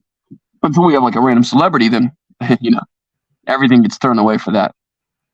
As long as it's about popularity. Yeah. It really becomes a revolving door. Now, again, that's a difference between Christianity and Islam. Christianity, we don't have that. You are a Christian, and plain and simple, we don't throw away people. We don't use them, and you don't just join Christianity because it's popular or you can get some extra views or for any reason at all. No, you join it because of the relationship you get with Jesus Christ. Mm-hmm. And I'm sorry, that statement right there. I've not previewed these videos before. All these videos from the three Muslims here. So I hadn't actually watched all that before. So that was... I think that right there tells more about Islam than any of the other videos. Right there, that mentality. Them just coming out and saying it. And now putting that out as, this is a video that I want to highlight. Not the best look, in my opinion. So let's see what he's got here. And you saw a big part of that journey, like especially when I was when we had that stream after I got in trouble for mocking the prayer and stuff like that, and that helped me going through that publicly. Helped me, I think, go through that journey faster, because you get the response from everybody. You have constant debates. You're around more people. You're constantly having these types of conversations. You have to challenge your psyche. A lot of people will choose to just live in ignorance. Ignorance is bliss. They don't want to have to challenge these things. They get complicated. Sorry, I just had to mention. He said debates, and he said, you got to challenge these people. Number one, I swear, it's like Islam is the kind of worldview. It's the kind of religion that forces you to break every mirror in your house, because there's no self-reflection in Islam. There's like no self-awareness, and it's terrifying. Number one. Number two, when I hear Sneako say things like debates, I can almost guarantee you that what he considers to be a debate is someone having a slightly different opinion and him talking about that. I cannot imagine Sneako in like a formal debate setting, with him presenting a couple premises, a logical syllogism, like a rebuttal, trying to cross attack and give a little cross reference to some other important scholastic work and anything like that. Cross examination. I can't imagine that. So when he says debate, and he's done it on this video, other videos too, like, no, that's disingenuous. That's not the right word to use. He probably means like small disagreements he had, or people asking questions that he probably didn't know the answer to, and he called that a debate to make it sound more, I guess, intellectually rigorous or something. I don't know. It's just this is just foolish. No, I agree. I've actually looked through a lot of his videos whenever he's talking about a debate, having a debate, or he destroyed someone in a debate. It's having a conversation with someone. It's not a debate. It's just a conversation. There's difference between having an actual debate and having a conversation. Yep. Those are two different things. True. Debate is you present one side, the other presents the other side. You have cross-examination. You open it up to the audience to have some questions, and then you have your closing statements, and you're done. A conversation is what we're having right now, which is just open-ended.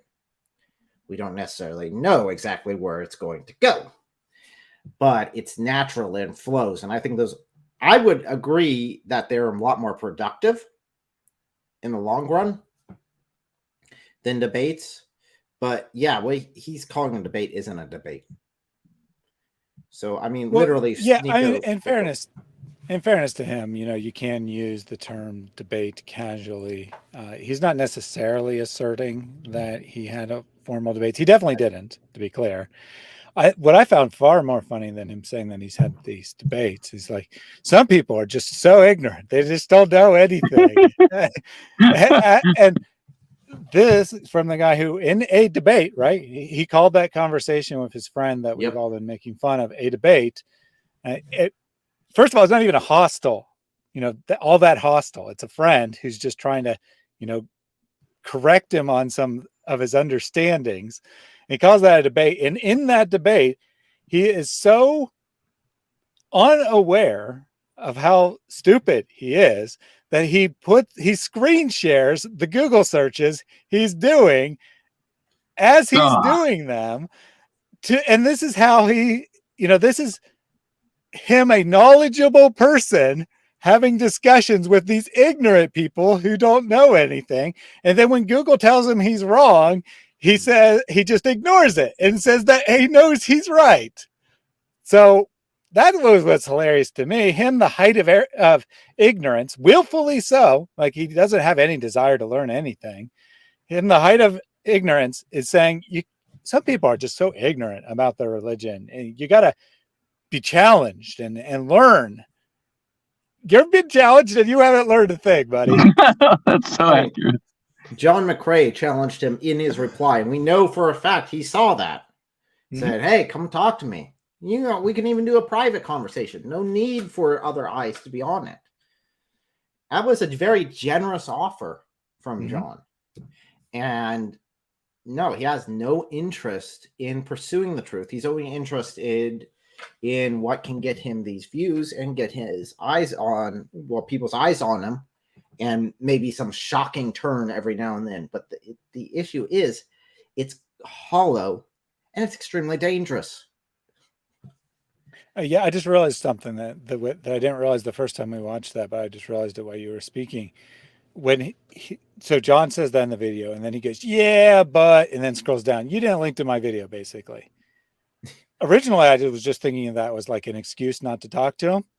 But actually, I think he's evaluating John in the same mindset he has, that John made that offer because John is trying to get famous or get more famous, whatever, off of Sneako's popularity.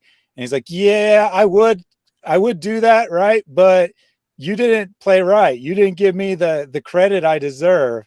So he's thinking that's why John's making that offer, because that's the only reason he ever has conversations with people, is for what he can get out of it. Yes, that's called a projection. And it's something, if you pay attention to Muslims a lot when they're in these sort of discussions, they do that.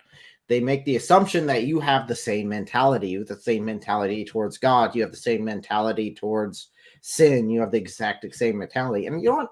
Sometimes Christians do that too. Sometimes Christians come out it assuming that they're coming from the same standpoint and find out, oh no, they consider prayer to be something completely alien to the Christian concept of prayer, or the relationship with God as something completely alien to what we would consider that relationship. So do keep it in mind. Yes, Christians do it too. And it's a very bad way of doing it, because you'll end up having misunderstandings that aren't necessary. So let's go ahead and do this. And then I think we have a Muslim who wants to join, which we'll take after this video here. Awesome. There's this reason that there's this sentiment in the West where you say you never discuss your salary, you never discuss politics, you don't talk about religion on it. So what are you going to talk about? What else is there to talk about besides money, besides God, besides what's going on in the world? Anything else is a waste of energy, is a waste of your voice. But they tell us that because they want you to have mindless conversations where you're just talking about celebrities, you're talking about sports, who won this, you're talking about other people's achievements, and then you have nothing.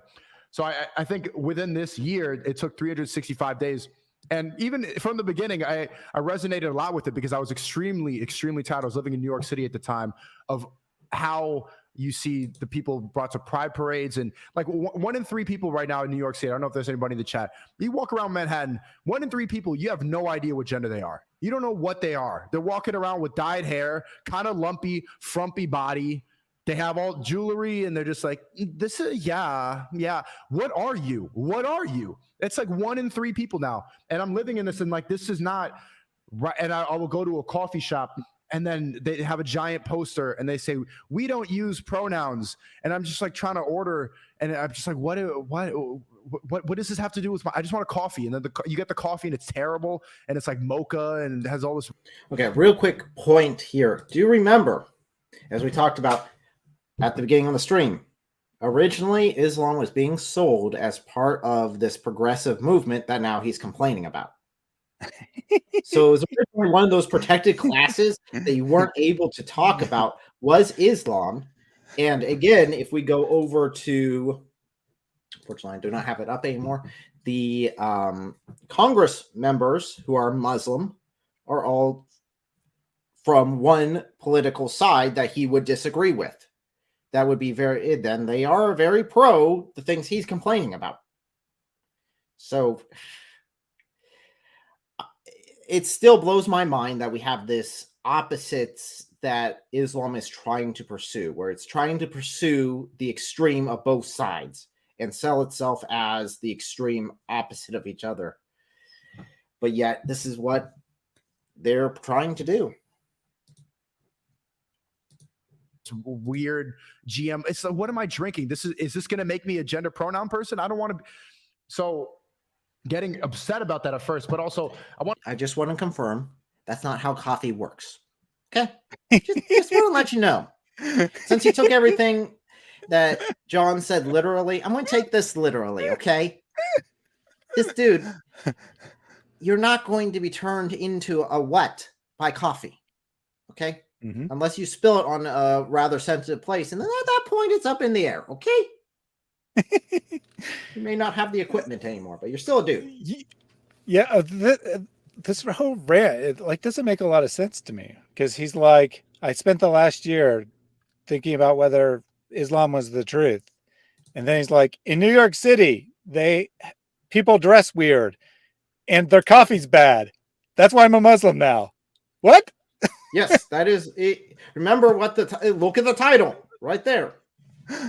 And this is what the Muslims are presenting. That's true. The Muslim channel titled this video, Why Sneako Became a Muslim. And he's saying, I did a lot of thinking. And in New York, people are weird. These are the points they're presenting as this is why Islam is true. And again, it's not me that's saying it. Just want to hammer that point in. I mean, all I got to do is give these guys a shovel and they dig their own pit there. I want to recommend, because I have a lot of angry people who watch my stream. If you ever see my chat has a reputation of being angry, upset. I would say that there are some incels who watch it. I don't say that as a derogatory term, but it's true. People are upset with what they have been programmed to believe. But you can't be in that red pill rage phase forever. You need to actively try to get out of that. I think you guys saw me at that. Every day I was just screaming at the camera, like, what's going on? Like, why did I believe in all this stuff? Why did I quarantine? Because you listened to an authority unquestionably, and then you joined an authoritative religion that requires you to listen and obey unquestionably. This doesn't seem like good logic. Mm-hmm. But the point is to get out of that and to find a real solution. I think the right solution for me, and if anybody resonates with me, I think it's submission to the one true creator. Beautifully said, man. Wallah, honestly, bro, I'm very, very proud of you.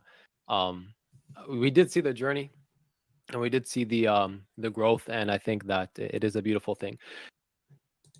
So let me just, again, this seems to be what he's saying. I don't think I misrepresented him. That he decided to go on a journey to discover the true religion. He was thinking about New York City, which I guess is where he lives. I don't know. And he looked at a lot of people who dressed in ways that he didn't think were appropriate. that they're not like making it obvious what their gender is. They're too frumpy. That was one of the words he actually used. And that he had some bad coffee, and the coffee house had on the sign a sign, which I agree the sign's stupid, but they had a sign saying we don't use pronouns in this establishment. And then he said, and I decided what you need to do is you need to submit to your creator, because those are totally related thoughts. And then the Muslims say, I'm so proud of you. I'm so proud of you. You've demonstrated some amazing logic, some really deep thinking here. You've really made Islam proud with your ability to look at a sign on a wall that you found to be stupid and convert to Islam as a result. I mean, if that was anyone's reason for converting to Christianity, I'm sorry, I would criticize it for it. I'd be like, dude, you're just messing around. You're not doing this. It's not Christianity. You saw a sign and, oh, Jesus is the way. I'm like, dude, that's not, no, that's not the way we do it. That's not, you don't get a relationship with Jesus Christ by seeing a sign in a Starbucks and having bad coffee. That's not a thing. But yet in Islam, as presented by these Muslim speakers, these Dalawists, that is the way that you convert to Islam. That's the best evidence. In fact, that's why that was basically the entire point of that video. Mm-hmm. Was that, and that's what they labeled it. Like, hey, this is why. It's like, this is a very poor testimony. You know, I've heard, groundbreaking testimonies, and we, as Christians, we have great testimonies. Again, I would be seriously questioning someone who said, I saw the sign and then converted, and that's my testimony. I'm like, dude, maybe you need to do a bit more research. Well, I researched for a year. You looked at that sign for a year? You got problems. Yeah, that's true. That's a good point. He said that he was researching for a year, and then in his 3-minute summary, that's what he highlights. Like, that was apparently the strongest evidence he found in 3 years. Was his weird story about coffee. You know, Muslims, I kind of expect a little bit more from you as far as this is my transition. This is why I believe. Okay. I'm not very picky, okay? But I do expect a little bit more than that. Just a little bit. One way, did you have anything to add to that? Yeah, it was a little lackluster. As you said before, Salam al-Masih to each and every one of you. God bless you. I thought it was just funny. He doesn't even know why he converted to Islam, or reverted, as he would say, because that's what his Muslim handlers want him to say. The only reason they're parading him around is because he's got 100,000 or hundreds of thousand followers, right? And you just heard it right at the end of the broadcast, that anyone that thinks like him, then Islam should be for them. So now he's appealing out to all his subscribers and viewers and things to that nature, saying that Islam is for you so that they can say their Shahada. That's the real reason the 3 Muslims were saying congratulations and everything else, is because he actually did what they wanted him to say. I think that's the only reason they had Sneako on there, was just to say that, to get the viewers. Now, to be honest, they did have a clip earlier that we did watch. They were very clear in that it didn't matter why you converted to Islam, as long as you converted to Islam and bring your followers with you. It was a sum total of that clip. So again, that's them making that argument, not me. So I would say that's probably why. Because of all the you've views. referenced this idea that it's a pyramid scheme a couple times, and I was thinking about that. And it is actually exactly like multi-level marketing, right? Mm-hmm. That this is a real Islamic belief, that if you give money to an Islamic charity and they do good deeds, you get credit for that. If you intend to give money to a charity and you're unable to, for some reason, like, the bank blocks the transaction, you still get credit for it. If you convert someone to Islam and then they convert someone to Islam, you get credit for the person that they converted to Islam. It goes down the chain. whatever someone you support does, you also get credit for it. So the people, you know, the people at the top, they get credit for everyone that comes after them, basically. So the Muhammad hijabs, you know, let's say he's converted 1,000 people to Islam or something, right? He gets credit for those 1,000, but then anything those 1,000 people do, like if they do their daily prayers, Muhammad hijab is now doing 5,000 daily prayers instead of just 5. That's how it works. You get credit for everything that people you are responsible for do. So of course they want him to bring in people so that they can get credit, right? They had him on his show, so now they get credit too for anything that he does.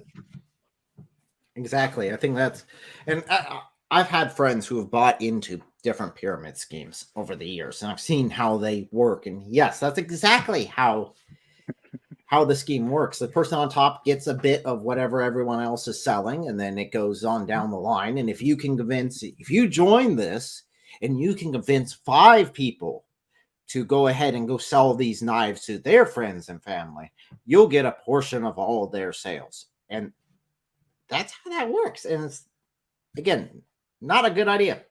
It's not long lasting in any way, shape, or form. We do have a Muslim guest on here. I will go ahead and join him. He has been actually waiting for quite a while, so I do appreciate that. I want to say that out front right away. He has been on this channel before. So let's see what his opinions on this entire thing and what these Muslims said is. Hello, So sir. welcome. How are you doing?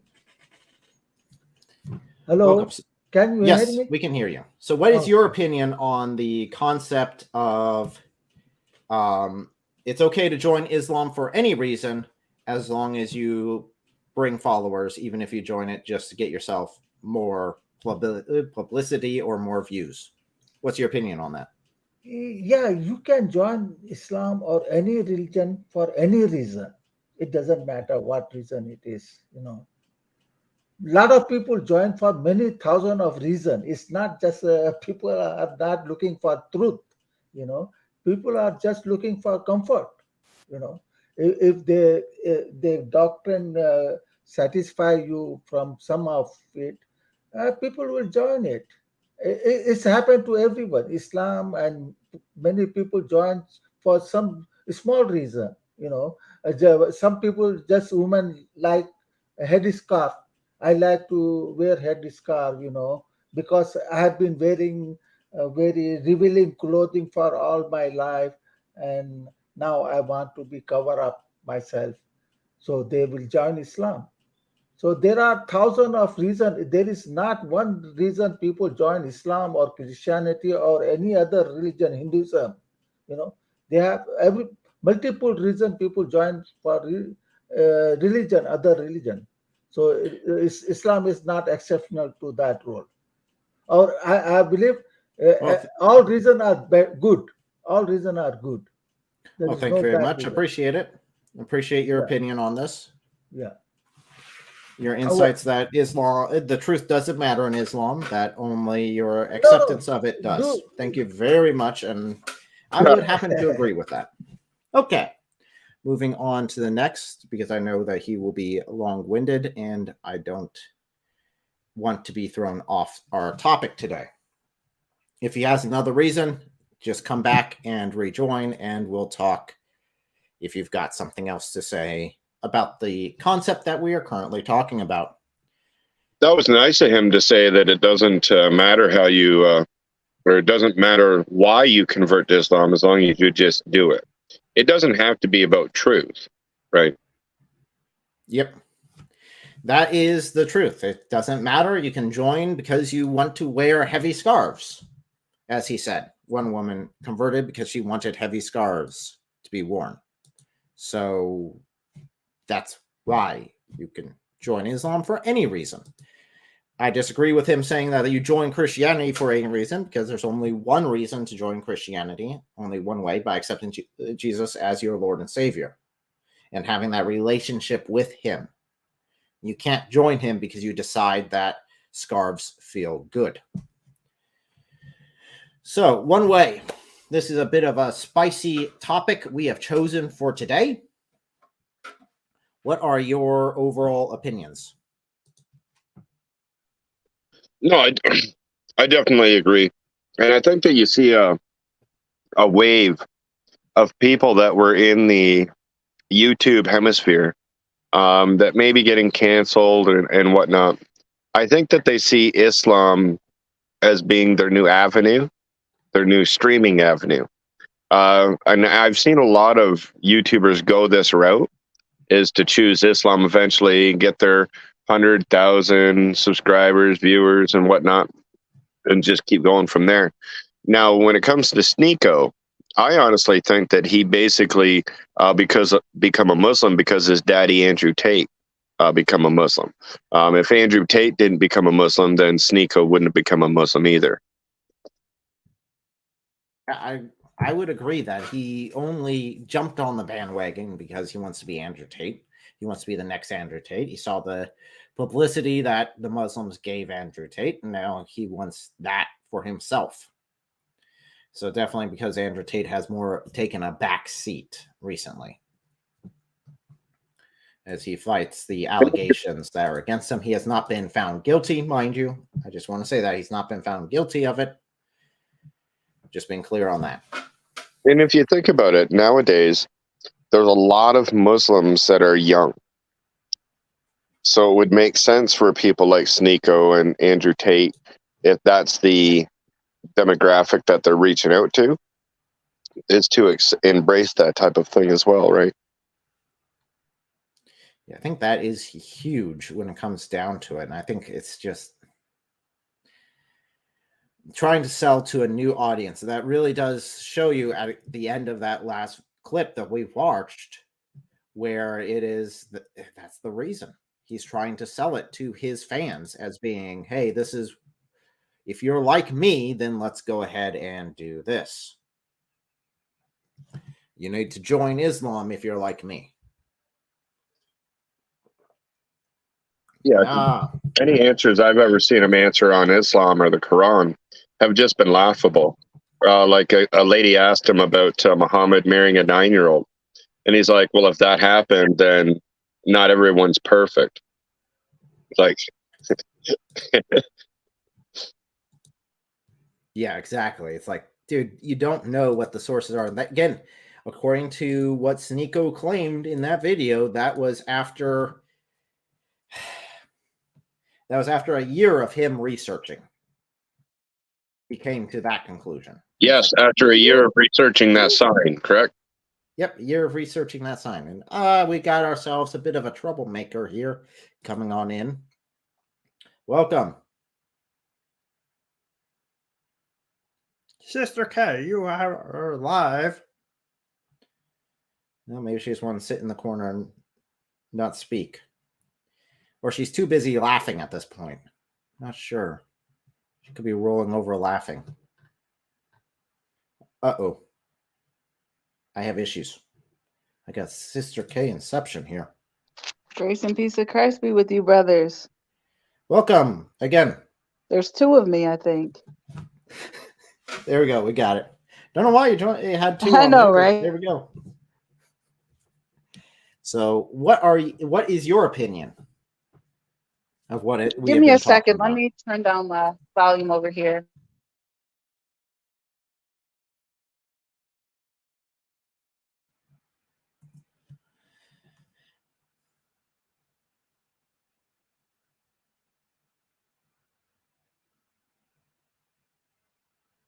Did you have to go across the room to turn down your volume?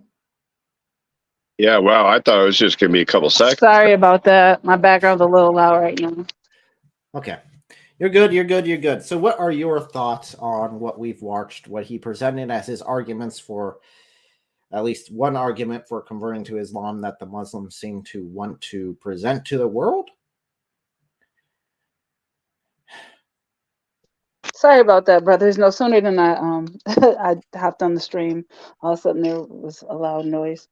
I was listening in to the reversion story, how powerful it was. It was almost like a road of Damascus, but it was, I guess, the street near Starbucks experience, I guess you'd say, in pronouns.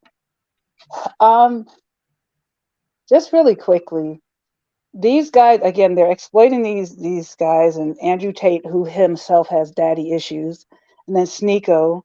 I mean, if you think of like most of the manosphere, these are people with daddy issues that didn't have male leadership. Now they're trying to be male leadership, but they're doing it in a way to be. Most of them, not all of them, are chauvinistic, abusive, mistreat women. Who does that sound like? Daddy issues, abusive, mistreats women. Dang, I know there's some guy in the 7th century. I can't think of his name. I think his name starts with M. It starts with an M and ends in an O. Muhammad. Yeah, him. Yeah, him. That one. That's a footnote. So they don't have to change anything. Like that's why Sneako, them engaging in fornication, you couldn't be doing that openly as a believer, right? And not be rebuked if you're following in a Bible believing church, right? Andrew Tate, their behavior, pimping out women, essentially. Can't do that. So what religion allows me to do these things? I don't have to change anything. Like praying 5 times a day, that's a lot. Well, you don't really have to do 5 times a day. You can do 2.5 and be all right. Whatever makes you feel good. Well, it makes you feel better. Sneako's already said that he doesn't pray 5 times a day. He doesn't have time to do it.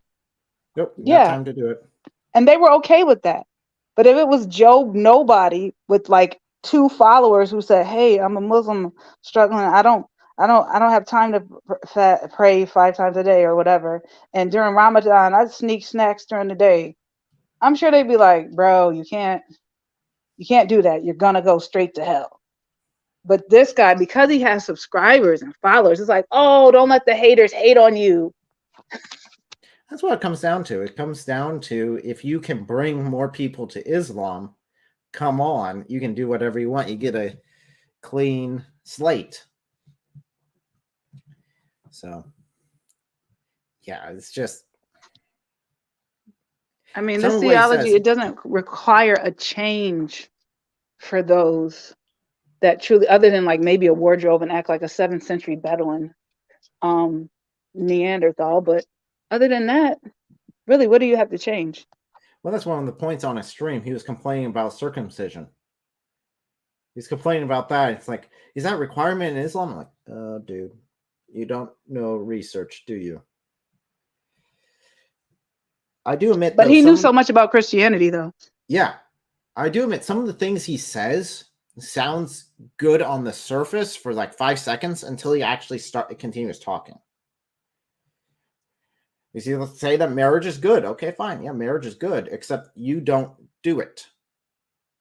Except you just want to sleep around and don't actually do it. So he'll say the words, he'll say the phrases, but yet he won't actually do what is required. So, okay. Syed is back. So we'll go ahead and pull him on up. Yay. Yay. Brother, you do you have another? That's not nice. I mean, you just kicked me out. Well, I was going to tell you. I was going to tell you why the real reason people are converting to Islam. We already heard the real reason. We gave the whole testimony, so we're good. Yeah, we already got that. It was a sign. Didn't you see the video off the Muslim channel? You know about pronouns? Yeah, that's why. That's why the conversion happened, Syed. No, very simple. Thank you very much. People are not looking for truth. Okay, they are not looking for truth. Yeah, I agree with you. They're not looking for truth. Man, dude, I didn't know I would agree with Syed so much today. Wow. Listen. You're amazing. They didn't want to look for truth, and they found Islam. Yeah, we agree. We agree. But Syed, my question to you is: so, say someone reverts, what would your response be? And they say, "Well, I don't want to pray 5 times a day." How would you respond to them? No, you can start slowly. Oh, you start slowly? Is it like a date? or Yeah, something, where you just like you take your time to get to know the religion? Look, all Muslims do not pray 5 times a day. Some people do, some Muslims do, but not all of them pray 5 times a day. Well, what does it say in your sources if you don't? You know, people don't practice 100% any religion. You know, some No, not any religion. I'm talking about yours. Let's not generalize. I'm talking about yours. If someone says, you know what, every Saturday I would like to have a bacon sandwich, is that okay? No, Islam prohibit that. Why? Wait a minute. But if I'm a revert and you said you have to take your time, it's gradual. And maybe I have bacon sandwiches with my family on Saturdays. Yeah, you could do that. I mean, if you are addicted to it, you could do that. No problem. I mean, some people drink alcohol. Eat all the bacon you want, drink all the beer you want, and gamble all you want. As long as you say that Allah is there and Muhammad's a prophet, you're good. Right, Syed? No, not like that. So people new convert, they can drink, as long they quit, as soon as possible. They should, there are things you cannot remove from, habits. It take time to, it take time to get rid of the habits. So Allah knows that. So I was going to tell you about people are converting to Islam, not because Islam is a true religion, that's not what people are converting to. You may think people are converting to Islam is true religion. No, it's not. People real are converting because they messed up their life. They messed up. They lost the peace of mind. Okay. Because of things they do, let's take Andrew Tate. Are you really a Muslim, Syed? So far, people do not look to Islam for the truth, and basically they've gone, mental. That's not a good sign so far for Islam, Syed. No, Islam very strong religion. Okay, Islam is very strong religion, and it's very rational religion. Okay, so far you very have rational. Yes. So, but are you an example of a very rational individual in the very rational Islam? Yeah. Okay, thank you. Did he say rational? Yes, very logical, very rational. Is he talking about rations? Not rational. Islam is the only logical, rational religion. Only. Okay. So, but I'm trying to say why these Western people are converting to Islam because of they lost the. So just to get it straight, though, Syed, before you continue, the Western people are converting to Islam not because it's true, but because they're crazy. Now keep going. No, not crazy, because they lost peace of mind. So they're looking for peace of mind. Yeah, they lost a piece of them. Yes. The Andrew Tate, look, Andrew Tate, he was a hardcore atheist. He was a hardcore atheist. So he became a Christian after that because he was looking for peace of mind. So he converted to Christianity. Who? But Andrew Tate. What? When was he a Christian by any standard? No, he even by became his a own Christian. even by his own statements, he never said I converted to Christianity. He wasn't a Christian, so please don't attribute that to Christianity. If you read his full story, he was. Yeah, everybody says that they were a Christian, but don't know the basic Christian principles, don't conduct themselves in the Christian principles. I'm just telling you what he said. Okay? I know that's what he said, but he's lying. But I mean, hey, y'all lie. Takia's okay. I get it. He was atheist. He was. So Syed, he did sort of say that he was a Christian.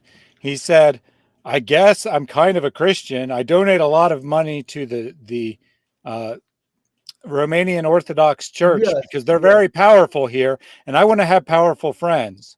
But he never said I converted to Christianity. He never said that. But so don't put words into his mouth. He just said that I was always a Christian from his imaginary conception of what a Christian was. He was atheist. When did Andrew Tate ever said I was an atheist and then converted to Christianity? He said he was very hardcore atheist. Where? Okay? Where did he say that? I heard he's telling his story. Okay, just believe. Where? Where did you hear that? How are we supposed to verify it if you make a claim, you gotta back it up? He got that from Tate Sneako. Trust me, bro. So what was he? He was Christian or atheist or what? He was a self-centered narcissist who was his own god, if you want to talk about reality. But as far as what he claimed to be a Christian. No, listen, he was atheist. He became a depressed. Where does it say he was an atheist? Because that's not from Andrew Tate. That's so for sure. He was Christian? No, that he was an atheist. That was his claim, that he was a Christian. He said he's always been a Christian. So that would exclude being an atheist. Oh man. You don't let me. This is called logic. Just listen to me. Just let me speak. Yeah, we've heard your fantasy about what Andrew Tate used to be. So he was an atheist apparently, and then he was looking for answers, and he converted to Christianity, and he discovered that Christianity wouldn't allow him to beat women like he really wanted to, and had done in the past. So then he converted to Islam. Got it. So that would be the sum total. But I'm gonna tell you something. People are converting have to references Islam because they are looking for peace of mind, something rational in religion. They are looking for some rationality, some logical belief in. So, Saeed, have you ever heard anyone say, "I converted to Islam because it was the rational religion," or did you only hear people who said things like, I converted to Islam because it'll stand up for the truth, or I converted to Islam because I was dating someone who was a Muslim, or something along those lines? I have never encountered a single person who is a convert to Islam who said, I converted because I'd spent a long time looking at the evidence, and here is the evidence that I found that convinced me that Islam is the truth. Now, people will say, like Sneako did, that I spent a year looking at evidence, right? Or that I spent a year figuring things out, is actually what he said. And maybe he did spend a year figuring things out. Maybe he spent the last year figuring out how to maximize the impact for his own personal fame of converting to Islam. Maybe that's a true statement, but he can't cite. I've never heard anyone say I converted because of the evidence, and here is that evidence. So have you ever heard anyone say that? I converted because of evidence. Here's my evidence that Islam is the truth. No, the people do not convert because of religion is truth. They find something. Being rational and being true are the same things. He did it again. I know. This is great. This is so many clips. Islam because it's true. I agree, Syed. People do not have intelligence enough to know what is the truth. Okay. I would agree. Maybe you are. Yes. But I am definitely intelligent enough to know what's true and what's false. People look for, just they just look for little bit things, and just like in Islam, God is one. Okay, one God, and if you do, so people convert to Islam based on a slogan. Is that what you're telling us? That they hear the slogan "God is one" and then they just convert? Yeah, actually, that would be very much in line with our little testimony earlier. In fact, from Sneako, that he saw, a slogan and then decided, or a sign and decided, I'm not going to do that. I'm going to go towards this other thing that has a slogan and a snappy. Remember, right. Yeah, he saw the sign. Yeah, he saw the coffee shop slogan that said, "We don't use pronouns here," and then he said, man, I really hate that sign. What's the exact opposite of that? Oh, Islam says they use pronouns. I'm converted to Islam. But wait, that is though. Okay, I don't want to get derailed, but men can get pregnant in this religion, though, according to the Miswak. But I'm just gonna leave it there. Well, I'll leave it there. Muhammad dressed as a little girl too, so there's that too, which doesn't work so well. Another thing people look. No. That was just to receive revelation. Because Allah approved it. I see. In fact, if he didn't dressed up as any, older lady, then he wouldn't get any of those revelations. because he tried on all the dresses. The hadith are very clear about that. He said that only in the little girl's clothing, which could also be translated, by the way, into underwear. So there's that. It could be. I'm going to be more generous and just call it clothing. In a little girl's clothing, in order to get the revelations. I see. Did anybody ask Muhammad back in the what would have been 7th century, probably? Did they ask him at that time what his pronoun was when he was dressing up as Aisha? I don't think they did. And that is, according to some people, that is violence, in fact, committed against Muhammad. To violently, misgender him. Because no one ever asked his gender. Poor Muhammad. Hey, Syed, that'd be a good question. I'll ask you. What pronoun did Muhammad use when he was dressing in his child bride's clothing? No, Prophet Mary, she was 18-year-old. Sure. He said 18 years old. I like. Let's not get into the age of Aisha, because that's not really the subject right here, right? So, what pronoun did Muhammad use when he was wearing Aisha's clothes, whatever age she was? Yeah. Oh, that's a new pronoun. I've not heard that one before. Or was he identified as a prophetess in that time? These are not effective. Did he lose half of his intelligence? The age of Aisha. This is where Muhammadim come from. It wasn't Muhammadim, it was Muhammadin, as in the female version of Muhammad. They mixed up the sound of it through the recitation. Then they're like, oh, he's in the Song of Solomon's right there. That's what it was. That's why he was wearing the dress. I see. It's really fulfillment of prophecy. I'd love to see that in Dawa. Try to sell that. I'm going to tell you about why Western women converting to Islam. Okay.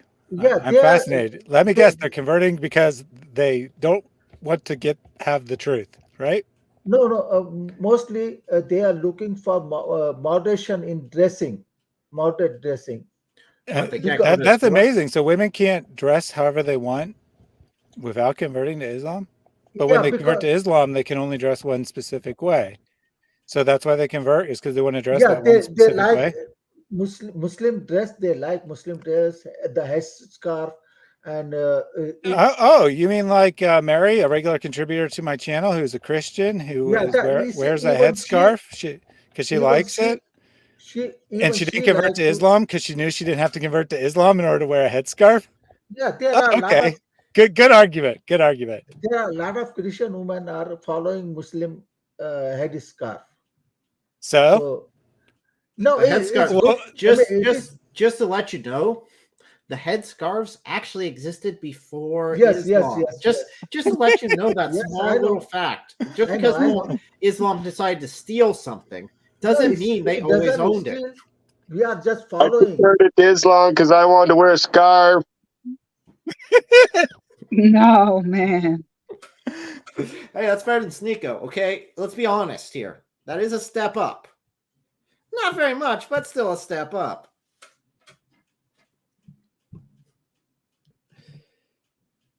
The reason, other reason is the immorality is widespread in the Western country, and they want to change their lifestyle, and that's what another reason they convert to Islam. And you can't change your lifestyle unless you convert to Islam. Saeed, are you we do have a aware female of on this panel. Can I ask you, Sister Kay, do you need to convert to Islam in order to stop living an immoral life? Or are you capable of making the kind of decision without converting? No, I don't have to convert to Islam, but I did want to make a point. The largest consumers of pornography are in countries like Pakistan, Muslim majority countries, sir. So I don't know if you're aware of that. No, if you're aware of that. Muslims don't make pornography. Muslims don't make, I'm sorry? Muslims do not make pornography. You said they're the largest consumers. They Yep, consume it. Do you know consumers? So again, supply and demand, because your people are requesting it, those people are Pakistan, putting it very out small there. country. The pornography consumed in Western country because you can afford those pornography. Sayed, Pakistan, the largest consumers are in, and you know what they consume? Like the main one that they search is bestiality. So that just it's just so a propaganda, you know. Is no, it's that not doesn't propaganda. It's not. It's not. It's not propaganda, sir. Why is it that whenever you say something about the West being immoral, and then when we engage, and then honestly, if we're looking at the prime examples of the religion, right? Christianity, Jesus Christ, Muhammad, his morality was very lacking. He was stealing underwear and doing all these things. He didn't have morality. So I don't know why you're saying that morality is a standard for somebody to revert to Islam. Because look at I'm going to tell you now, look at these reverts that you have. Andrew Tate, what has he changed about his womanizing, him even drinking alcohol in different videos? What has he changed? Sneako, what has he changed? What? They're going That's a to very good change. question. In fact, we have a Okay, video. I'm that glad we're it took covering like after Paul like so long for him to change and stop killing Christians. Yeah, so I would actually like to hear the answer to that. What morality has Andrew Tate or Sneako embraced since converting to Islam? I think Andrew Tate going to change his lifestyle. He's going to change. Going That's to. that, So, that, so that's nothing's the happened reason. yet. Eventually, one day. They can Yes. take it slow. In Islam, it doesn't really matter. When you're a convert to Islam, you can go and make out with girls who are not your wife on the back of the camera while your friend takes over the live stream, and then you can go into the other room and have sex with both those girls. No problem. That's just taking it slow, right? You don't have to make any changes when you convert to Islam because morality doesn't actually matter. It's really just about converting because you want to wear a headscarf or Thaddeus? because what? I'm sorry, go ahead. No, go ahead, brother. I'm sorry, I thought you were finished. My apologies. I was going to say, or, if you're a man, obviously you don't want to wear a headscarf, but you see a sign on the wall and you convert based on a slogan, right? Because that's what Said said, is that people are converting based on the slogan. They hear God is one and like, sign me up for Islam. I know that there's nothing else involved in this religion. And that's the real reason that they're converting is because there was a good slogan. Just do it by Nike, one of the greatest slogans from an advertising campaign, right? Very highly successful, one of the most successful slogans of all time. That is the reason why people are converting to Islam, is the equivalent of that kind of marketing. Yeah, we should do marketing for them that says just don't for Islam. Just don't. I was going to ask you, Thaddeus, if you're reverting, right? And okay, Surah 929, like how the 3 layers that for those that don't believe, and then you have to humiliate those and so on and so forth. Do they get to say, hey, I'm easing into this? I don't necessarily want to pay the jizya. I don't know if I want to revert. I'm kind of on the fence right now. Can you guys ease me into this? Is that how that works or no? Yeah, I only want to pay like a little bit of the jizya this week, maybe like a penny or two. Right? That's the equivalent of Sneako converting, right? He doesn't even have time to do the 5 prayers, but he mentions Islam every once in a while. He's just easing into it slowly. So when your armies come and they conquer my land and they want to make me pay the jizya, I'll just be like, guys, Saeed said you can just ease into it. You can just do it a little bit at a time. So I'll start paying you 1 cent a week this week. Maybe in a year or so, I'll up that to 2 cents a week. Sound good? Or for the price of a Starbucks coffee, you too can become a Muslim. No, really, Islam is spreading in the West because of immorality widespread. How is that clear?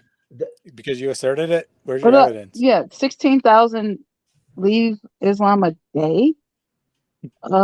So and then 24% a year of in the West Muslims leave. So I don't don't get what you're saying. And then don't even look at Iran, because it's like the second leading country for Christian conversions. And you can see videos where the people that are Christians who only can work the sewers are pulling out Quran after Quran after Quran. You've seen the videos where they're crying over people putting the Quran in the toilet and wiping their bottoms with it, so on and so forth, from Pakistan. It's not looking too good, sir. Like, your narrative does not fit what's actually transpiring. Oh, but don't worry. A few Westerners occasionally convert to Islam, of which I believe the last stat I saw was 80% leave within 2 years. 80% of converts leave within 2 years. But maybe Islam is winning a few converts in the West, where it's, it's 1% or less in most Western countries. In the United States, it's like 0.2% or something. Maybe in 10 years, it'll be 0.3% because it's growing very rapidly in the West. Meanwhile, in places like Pakistan, Afghanistan, Saudi Arabia, Jordan, Nigeria, Egypt, 10-20% of the Muslim population is leaving. Yeah. Okay. So it's no longer, we still have 90%. We still have 80% of the population.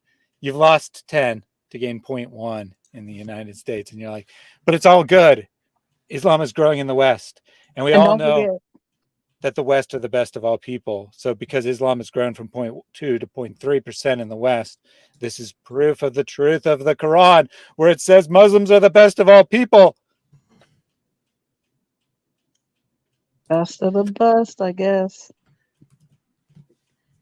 It was the time of the Prophet Muhammad. They were the best, not the today people, today Muslims. Oh, okay. They were the best. They were the Yeah. best. So, Oof. so you've got yourself Uthman. You mean that group was the best? Yes. The guy that slapped Aisha while Muhammad was asleep on her lap. The guy that launched multiple jihads against Christian nations who had nothing to do with him. That guy? Which one? So Saeed, you're right? Muhammad said that the first 3 generations of the Muslims were the only ones that would understand his message properly. And you're living proof of that. You have proved Muhammad correct about one thing, that people who claim to follow him in later times would not actually follow him, that they just go after their own desires and call it Islam. So you proved Muhammad correct about that. Congratulations. You have found the one true prophecy of Muhammad.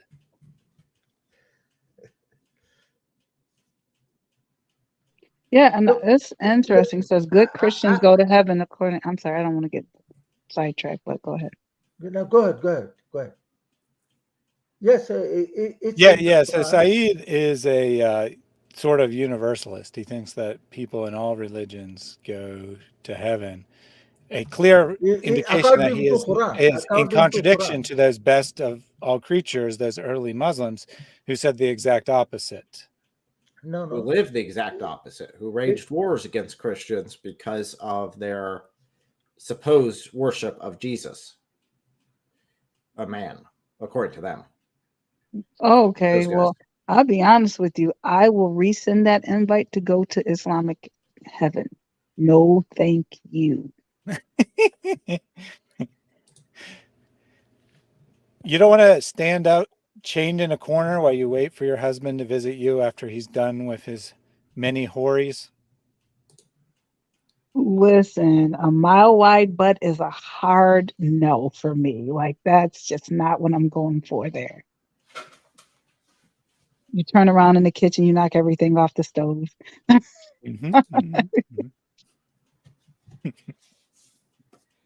So, Siad, thank you for joining us again. Okay, we're going to go ahead and check on another video. All right. That the Muslims have presented. If at that point you have more to contribute, or they feel that you have more to contribute, the link will be in the description. You can join at that point. I'll put you in the queue. And okay, thank you, sir. All right, thank you. Thank you very much. Bye-bye. Okay, so here we go. And this one is a bit on point. considering some things that we were talking about. How Sneako changed after converting to Islam. Ooh. Now, full Ooh. disclosure, I have not watched this. Okay, so this is going to be a fresh new look at this. Okay, let's see if he turned his entire life around like Paul did on the road to Damascus, or not so much. Let's find out.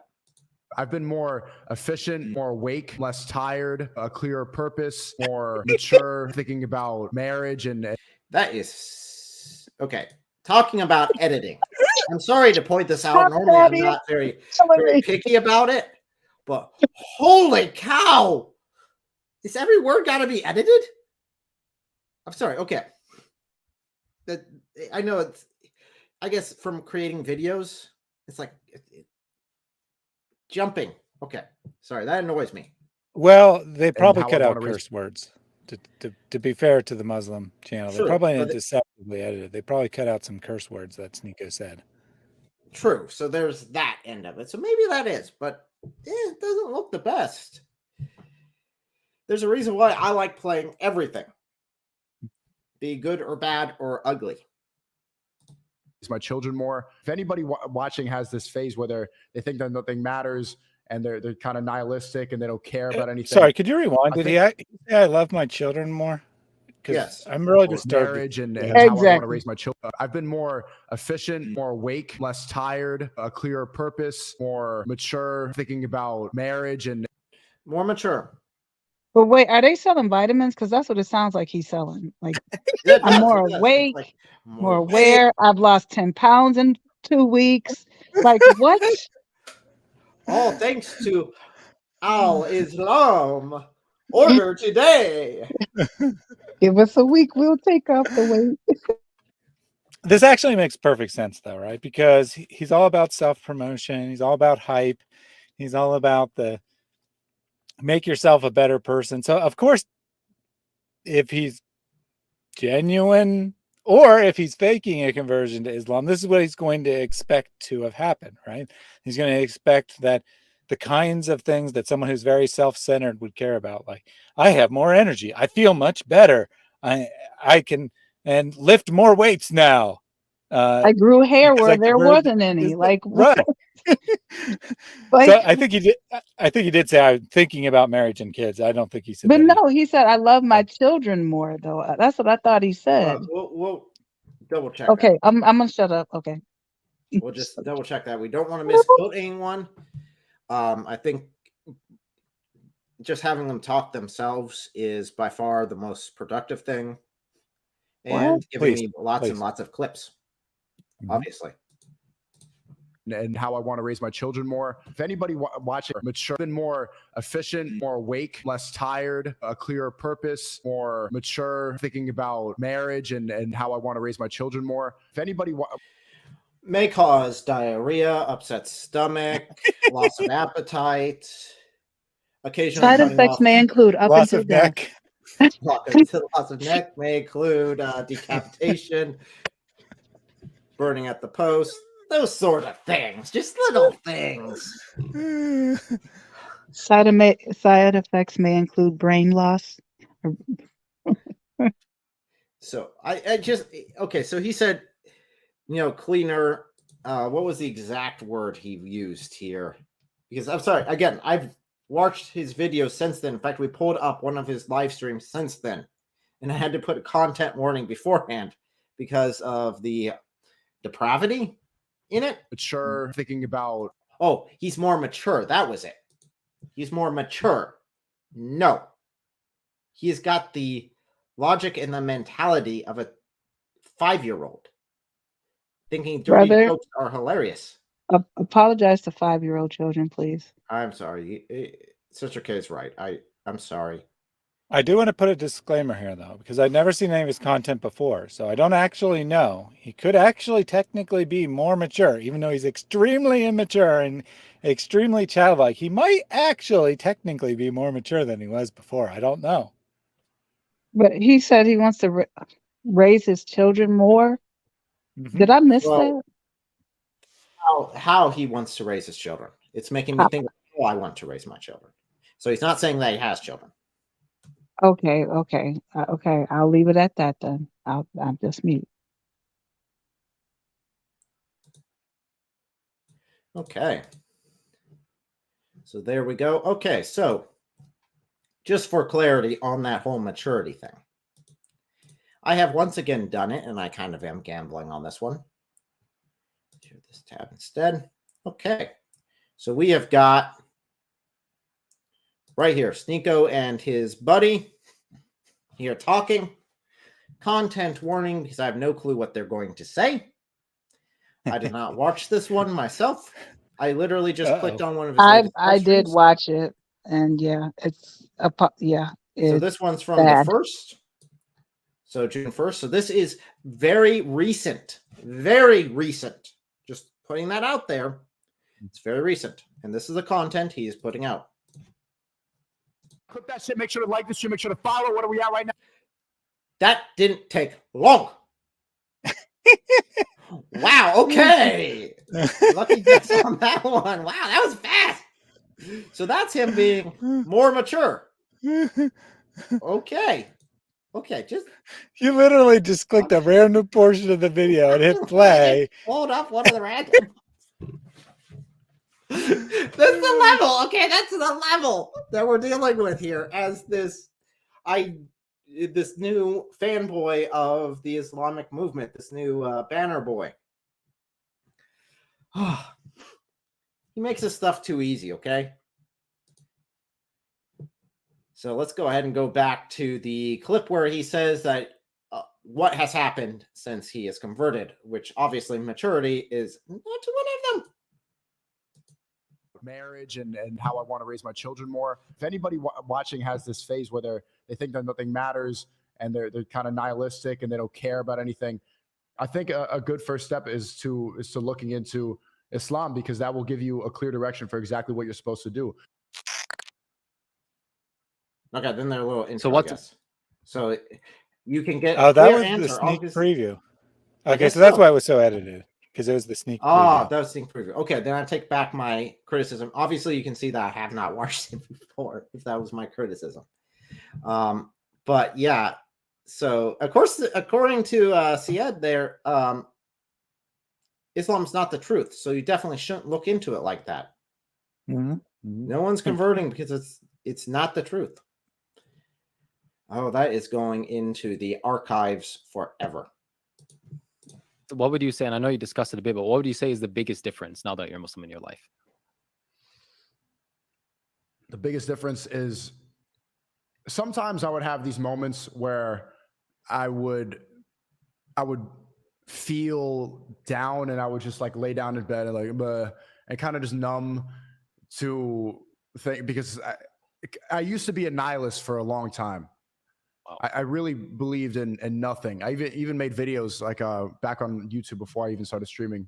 It's hard to find these videos now, but I made a video called "Nothing Happens for a Reason," and that was a response to this video I made called "Everything Happens for a Reason."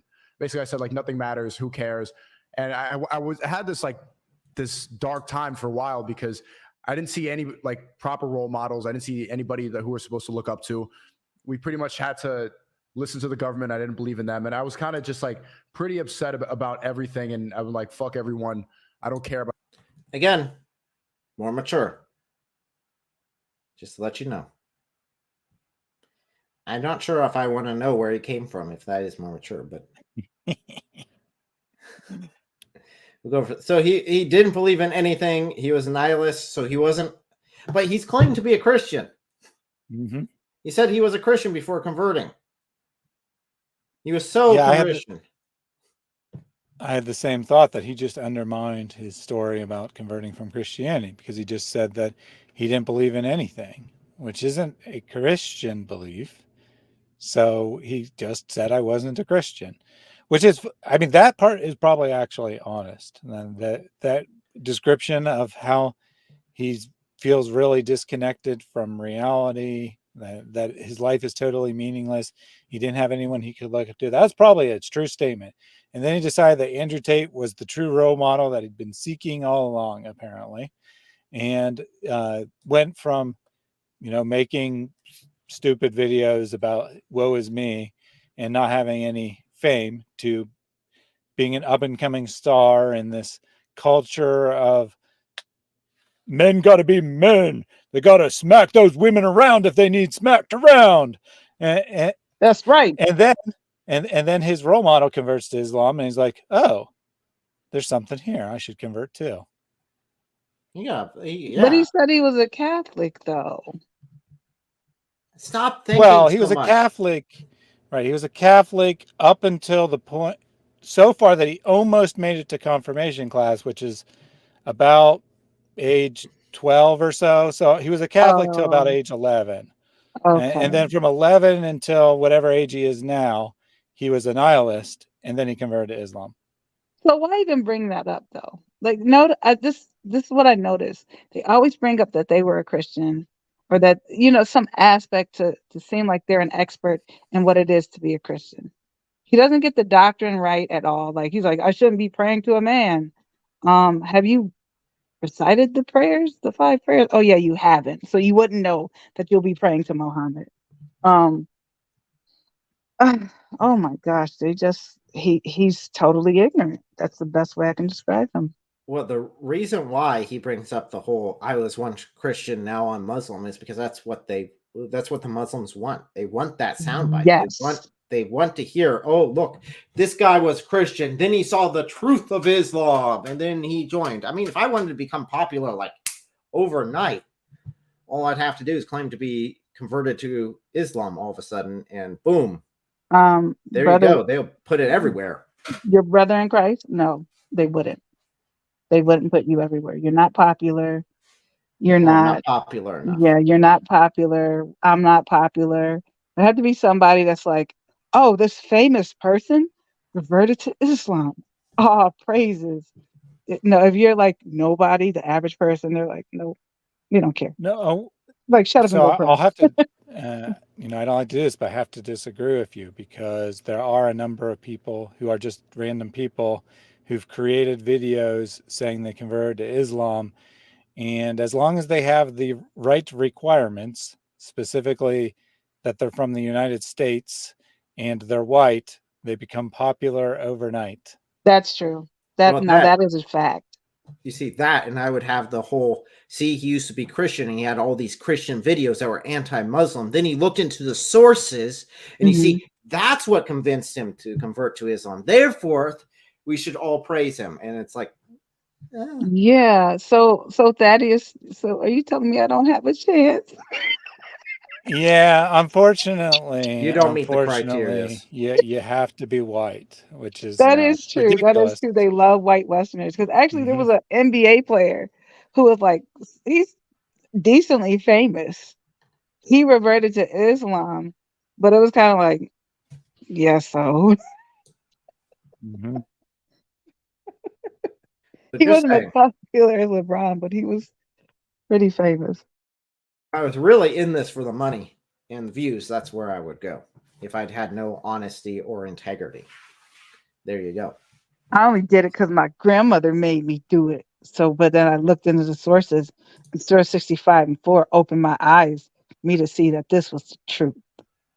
Well, technically speaking, we are all ex-Muslims. If you look at the Muslim sources. So to claim that you're an ex-Muslim based upon the Muslim sources would be true. Just pointing it out. Yeah, but that's why don't they immediately well, maybe that's why they try to kill everybody then, because everybody's apostate. I'm sorry. Strictly speaking, if you read the sources correctly, that's what you would imply, is that everyone's apostate because they all denied what they knew before they were born when Allah revealed himself. And because of that, they were misled either by their parents or by society. Allah led me astray. Allah led me astray. Okay, fine. You have to really read that one too. And then you're like, well, it was really Allah's plan that I become an apostate. So therefore, why would you have an issue with me being an apostate because it was Allah's plan? Do you have an issue with Allah's plan? Yeah, logic falls apart. Yeah, he's the best of deceivers. So I was deceived based on, the whole, making it seem that Jesus was crucified and And he never came, you know, he came 600 years too late to autocorrect that. You think that Jesus would have mentioned that to his followers right after he came back? It's like, dudes, this is what happened. I mean, because all of Jesus' followers believe that he died and came back to life. That's the whole Thomas, like, man, he's really, in Islam, Jesus is a really bad messenger. very bad. I mean, really, you screwed that up. Bad communication, just, he had scars. Like, who was doing his makeup that they could actually see the scars and touch the scars in his side? And Thomas, his response, it's amazing, amazing, like Hollywood makeup that was done there, I guess. So let's see what changes also happened with Sneako over here. About anything, nothing matters. I'm just gonna do drugs and cope, and nothing matters. Like my impact on the world. This is genuinely but this is what I was thinking, and I was echoing this. I was making videos about this. And then even like before that recently, I would just like, I'd have these moments like just nothing, whatever, nothing matters. But now like having a specific faith and a belief, it's just, you don't want to waste any time. I've been more. See, like I said, all I would have to say is, I was hating Islam. I didn't want anything to do with Islam. I wanted to destroy Islam. And boom, all of a sudden I saw the light, and there you go. And that's copy paste right there. Change some of it to being just an atheist, because he's definitely presenting as just an atheist who was a heathenist. And there you go. Well, yeah, I mean, he's presenting his actual true story, at least as far as his previous life. He's not pretending to be a Christian. He'll learn in time. His testimony will change. If he goes on another Muslim channel in a couple months, it'll be like how I was going to church every week, and I saw how they were worshiping 3 gods and so on and so forth. Don't worry. He'll figure it out. Yeah, he'll figure out his lie long enough. Another thing, again, the video that you clicked on, brother, earlier, where you like just clicked on one moment. I know you said you didn't get a chance to watch that. That video, the guy with him, he's from Fresh and Fit. They're both Muslims. I have to say, you need a disclaimer for it. It is racially insensitive, and he thinks because of him being a darker Arab that he's allowed to say certain words that are very, I guess you would say, just very racist language, period, point blank. Well, I'm pretty glad I didn't play the entire thing then. Yeah, no, I mean, I'm glad you didn't either. Like the guy, he literally is putting a white shirt over his head. Basically, you guys can guess where that's going, where that conversation went. I'm like, this is the fruit of Islam, folks. So beautiful.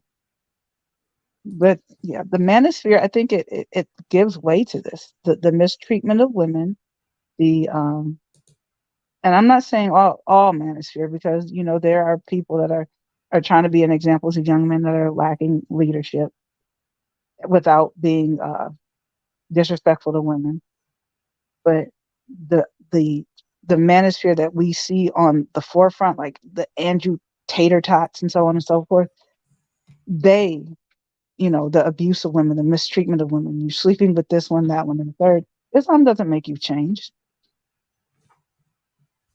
It just gives you justification. Yes. And you get a self-righteousness of it. Okay, let's see what else he's got as points.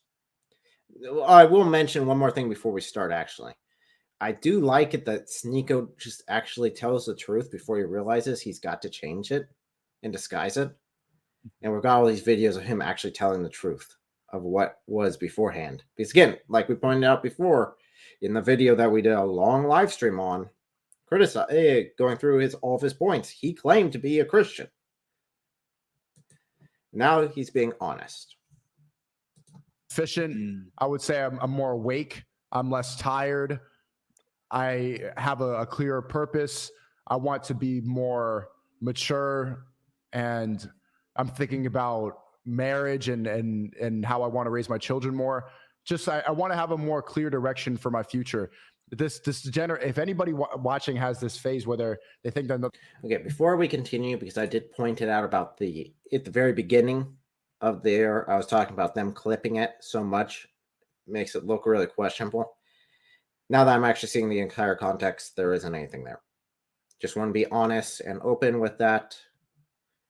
I don't know if they just wanted to save a couple of seconds of time. Yeah, well, yeah, they wanted to make it as, punchy as possible since it was the intro, but we didn't realize it was an intro. None of the other videos had intros, right? Yeah, none that I saw. Last couple ones, no. They might play music in the background. They might re-edit it and put like the Islamic music in the background because that's what it sounds like.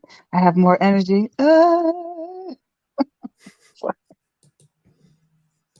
Nothing matters, and they're kind of nihilistic and they don't care about anything. I think a good first step is to looking into Islam, because that will give you a clear direction for exactly what you're supposed to do.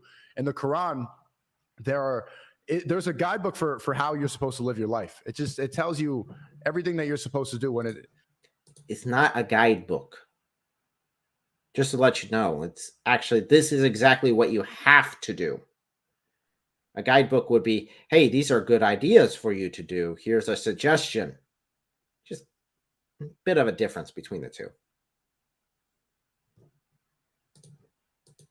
Especially if you look at the life of Muhammad, if you're a man, you could see the blueprint for how you should live your life, in terms of business, in terms of leadership, how you conduct yourself, how to speak to people. Like that guy, how to dress, how to treat women, captives. It's a complete system of political domination. I mean, life, a complete system of life. Yes. Yeah. Make sure you have your sex slaves ready to facilitate your every desire. Those sort of things. Your underage divorcees, how you deal with them. Really lived at, he was a G, like in every aspect. So I think that the answers, gangster. Wait. Yeah. Pause. That's what that means. G. Yeah. He just said Muhammad was a gangster. Which I would actually. I won't argue with that. You might have some points there.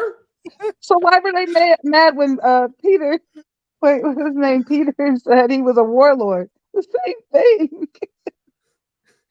Yeah, he's a gangster. He's one of those old school gangsters that shot people and would extort money from people. Which there's the jizya. I know. I mean, at least the mob had like rules that you don't sleep with other men's wives and stuff like that. Oh, I love. But anyways, he was a G. I agree. You know what? I agree with him on that. He was a gangster. Health books, but they're all saying the same thing that the other self-help books are saying. What is it, like the subtle art of not giving a fuck? Like, yeah, you need to not care what people think. That's a very surface level part of getting over that stuff. It's just like, you need to be confident. Like, okay, 48 laws of power. These self-help books are really, really surface level stuff that just, it helps you navigate social situations. And basically, as I'm saying, it's very similar to the red pill in a way, where it's just a small solution to a bigger problem. I recommend looking into the Quran. Absolutely. Yeah. The Quran that you haven't read, right? I got a real Quran right here. I got my real Quran. Real Quran right here. Arabic Quran right here. Yep. Pure Arabic. It makes him feel good because he can't read it, but it makes him feel good. What is it? Can you read a page for me? No, I can't read Arabic. Can you tell me what it means? No, I can't read Arabic, but I recommend you look into it. It will change your life. They're going to direct him to the verses that make him feel warm and fuzzy inside. You smell those pages. Oh, that must be from God. Hey, this is a wholesome channel. Stop snorting the Quran. We don't do that here. Aww. We only make origami out of it. Where's Wyatt when we need him? Wyatt, you missed the great I could be like, well, I do. Comes in. Oh, his Quran, man. Nothing quite like it. Oh, it's so good. And Wyatt, you missed it. That was such a good point for you to jump in. Yeah. That's funny for me because again, like none of what he said, I was just literally waiting for him, and my credit score jumped 200 whole points. Like none of what he said was like accurate in terms of like just the theology that he's ascribing to. He doesn't know anything. Like, and this is why like it's important. Like when people convert to Christianity, it's like, okay, yeah, you're famous, but go sit somewhere, be discipled, because it's not about your fame that we're seeking; it's your soul, Yeah. right? Go sit down and be discipled. He now all of a sudden he's an expert. He's the voice of the Islamic world. How do you do that? Yeah, that's very clear. Paul was very clear about not letting young, new Christians lead. That you need to have time to be discipled. You need to have time to learn and understand what your faith is and be firm in your faith before you start taking on these battles. Here they are. These two here have some sort of grasp on Islam, I would assume. At least they would know that these things are critical according to Islam, but they're not correcting him. They're not saying, whoa, wait. Are you sure? Because, here's the reference. You need to make sure you're doing 5 daily prayers. Oh, no, you can just ease into it. It's more of a suggestion. Those whole pillars thing. You can take it or leave it. Okay, let's see what else he's got. See, bro, Sneako, all these self-help books and man-made ideologies, they make you seem like you're the center of the universe. When you accept Islam, you understand you're nothing, bro. You're literally nothing. And Allah is the center of everything. And it's because You're nothing but a slave. So get this, right? Sneako says, I used to believe that nothing had any meaning, that life was pointless, that I was nothing. Then I found Islam. And the Muslim's response to him is, bro, in Islam, you're nothing. You have no value. And he's right. It's like an infomercial. I used to believe that I was nothing. And you have the piano playing and the soft piano in the background. And then I found Islam. Only to find out that, dude, you're nothing. And then I found out that I was actually nothing. And I'm gonna do a prophecy here, but I bet you Sneako is gonna go, yeah, that makes a lot of sense. I'm really glad I became a Muslim.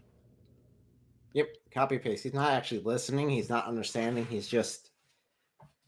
I mean, granted, that's how they treat us too. They don't actually hear what we have to say. So let's see. Because of Allah that we have everything that we have. Do you get what I mean? Exactly. You start seeing your. Yeah. Exactly. You're right. Because everything I said. Thaddeus, peace be upon him. About why I converted and why I wanted to be part of Islam is because I didn't think anything mattered and I wanted something to matter, so I converted to Islam. Oh, you mean I don't matter at all? Oh, I guess that makes sense. It makes perfect sense. Is there a problem here? It makes perfect sense if you don't think about it. It's called logic. Being consistent in any way, shape, or form. Oh boy. Yourself as like the main character and you're trying to play games with people and being manipulative. It's not a good way to live. Understanding in Islam that we're all equal and nobody is better than us. We are all just people and God is the real creator. That in a sense, the way you say it, it's just like we're nothing. It kind of makes me happy in a way where you can let go of your ego, that you don't need to compete with. Really? Wait, what? Really? He actually picked up on the words. Like he actually repeated the words. When you say it's like we're nothing in Islam, that makes me happy. It reminds me of my former life that I converted out of to get into Islam, where I thought I was nothing. Now I'm nothing for nobody. Mm-mm. Okay, in Islam, you're nothing. According And to no these one's guys. going to take According that to these away. Muslims, not me. You don't have to take my word for it. There you go. And in Christianity, you are a son of God. Mm-hmm. You have a position. You are valued just for being you. And there's nothing you can do to change God's love for you. Plain and simple. Yet, again, he wants Islam where he's nothing. So actually, there's a really important point here related to the title of your stream about progressivism, that this is actually something that we see a lot in contemporary society, that Islam is apparently sharing in common, that if you lower everyone as much as possible, right, you lower the people who are, say, smarter to be dumb, lower the people who are wealthy to be poor, then everyone's equal. There's no differences. Everyone is equally poor and equally uneducated and equally stupid. And you're all nothing, right? You're all equally nothing. And that's what he says. I'm so glad I converted to Islam where everyone's equal. We're all equally nothing. Well, guess what? In Christianity, you're equal, but you're equally valued. The exact opposite, right? So, sure, I'm not 100% true. And the Muslims even corrected him on that in the previous one, which he apparently forgot. But let's just grant that in Allah's eyes, all human beings have no value. In Yahweh's eyes, all human beings have immeasurable intrinsic value.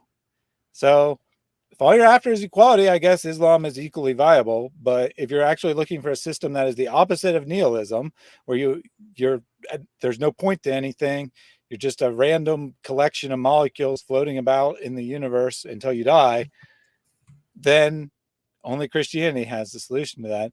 But let's be honest. I mean, Sneako isn't actually looking for a solution. He's just looking for a way to do what those self-help books that he criticized say, is to make yourself more important, to make yourself more valuable in the eyes of society. Because he doesn't really believe in equality. He believes in promoting himself and himself being better than others. Yep. Well, there's only about 10 seconds left in this, so let's see if there's any other great groundbreaking insights. With other people, you want to live the happiest life, and you want to be able to serve God because he created everything that we have. That's the most important role that we could play as people. Oh, fantastic. Sure. Yep. Hey, look, you got an ad for StreamYard. Actually, I did beforehand too. And it's like, yeah, I mean, you can stream on it. It's a bit expensive, but it'll do the job.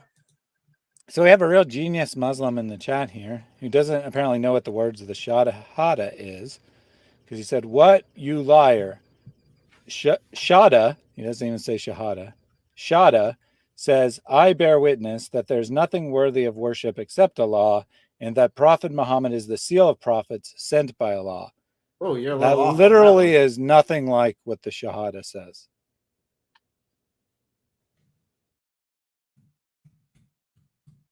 The link is there, but if you want to come up and, talk to us, it's there, and it's open to anyone who has any questions or anything, just to have a conversation. Give your insights on Sneako and all that's happening on there. You're more than welcome to join. Or if you have some groundbreaking insult into why Islam, for some reason, according to Muslims, is not the truth, and no one converts to Islam because it's the truth, you're also welcome to join. Yeah, so I don't think that Yusuf is reading a single comment directed at him. He does seem to be a spam bot. He is, i.e., a good Muslim who never uses his brain. He's made quite a number of comments in the chat. I've tried to engage him a number of times, so I wouldn't count on him coming up. I specifically told him to come up live many times. He didn't even respond to me to say no, I don't believe, as far as I know. The only time he actually responded to me was when I called him a coward for not coming up, and he said, "No, you're the coward." Yes, we're the coward. As you can see, we are freely letting anyone join who wants to join and wants to talk to us. But yes, that makes us cowards somehow. Yeah, I mean, I think he's definitely thinking at the same level as that insult is usually given, i.e. that of a small child, where you say, one child says to another child, "You stink," and the other child says, "Nuh-uh, you stink." Well, it sounds like Sneako's logical conclusions from our wonderful review of some of the videos put out, again, by Muslims not by us. So if it makes them look bad, that's on them. So I'll give you guys a couple more minutes. Anyone wants to come up, we'll take it. Thaddeus, what's going on with you?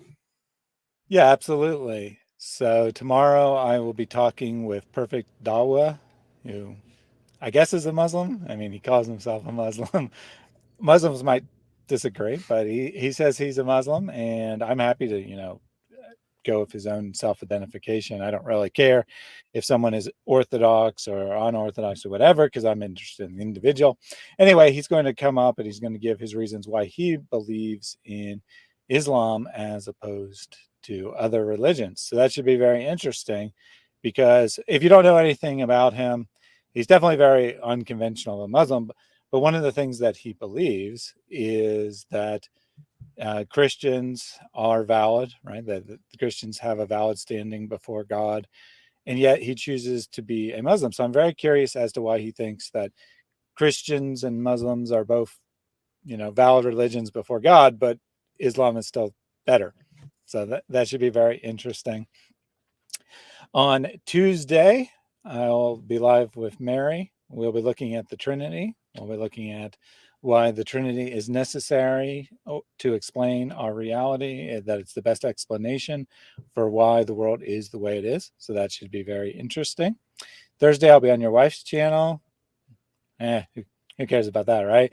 And then, I do. Don't get me in trouble. I don't need to be in the doghouse. Yeah, but we'll be having the Holes in the Narrative celebration and anniversary of Muhammad's supposed death date, although I don't think he actually died on that day, and also the anniversary of the Holes of the Narrative. So weird that Muhammad is said to have died on the exact same day that Yasser Qadi decides to put a massive nail in Islam's coffin. What a bad timing on their behalf. And then Friday we'll be having a super group hangout, inviting all kinds of people, including your brother in Christ. I'll be there. All right, he'll be there. So we'll just hang out, hopefully get some Muslim colors. I do typically get Muslim colors every time I open it up, so I'm sure we'll probably have some opportunity to talk to Muslims, which is what we'll mainly be trying to do. Which is always so enjoyable. They give great insights, and I'm shocked to agree with definitely the Muslims who called in today. I'm surprised how many times I agreed with them. That was top level. I want to tell you the real reason why people are converting to Islam. It's not because Islam is the truth. That is a great short. It will be coming out.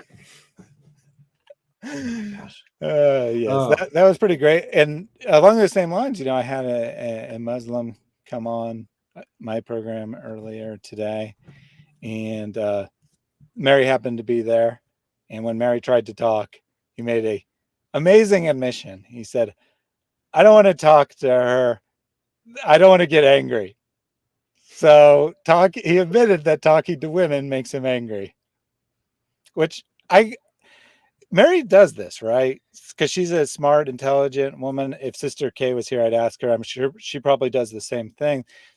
It's one thing to have a male Christian who is, is like outshowing you, has more knowledge than you. That isn't great, but it's at least tolerable, because that could be a defect of you, the Muslim, right? It could be that you haven't studied enough, that you don't understand the arguments. When a woman who's a Christian is outsmarting you, now it's no longer about you. Now it's about Muhammad, because Muhammad says that women shouldn't be able to do that. So now it's invalidating your religion in addition to embarrassing you personally. So that's why Muslims get so upset when a woman is showing them up. So we did have a gentleman show. Come on up on the stream. Let me go and pull you on up. We will have to go here soon, but we'll go ahead and let you introduce yourself. Hello, sir. You got to unmute yourself. Good. Hello? Can you guys hear me? Yes. Yeah, so I've been wondering, is Sneako identify himself as a Latino, or is he black? I have no clue. I think he identifies as black. I think on one of his live streams he hinted to that, but don't Good. quote me.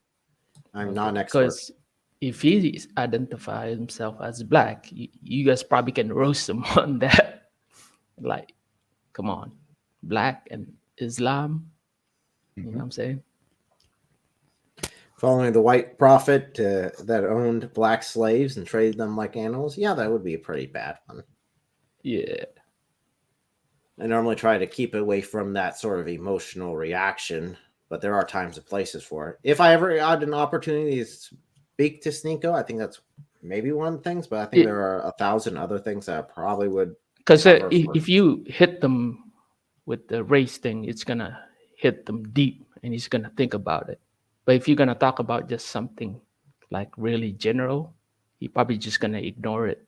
It's going to come in from the left ear and then it's going to come out the right ear, just like a typical Muslim. Yeah, I don't know with Sneako, since he is part of this, what you would claim to be the extreme right. I think he's used to being called racist, at least by some of the videos I've watched. And I don't think he thinks it's a big deal. So I don't know if he would react as positively as a Muslim who thinks he's a lefty would react to that. Yeah, so I saw some of the old, Chris Glass video, and he says something about how Sneako used to talk about how bad, what's that guy name? Tate or Thought? What's his name? I can't. You guys know what I'm talking about? Tate, Chris. Andrew Tate? Guy. Yeah, Andrew Tate. And Okay, he used to talk about bad things about him, but somehow he changed his mind and becomes just like him, which is a huge question mark, right?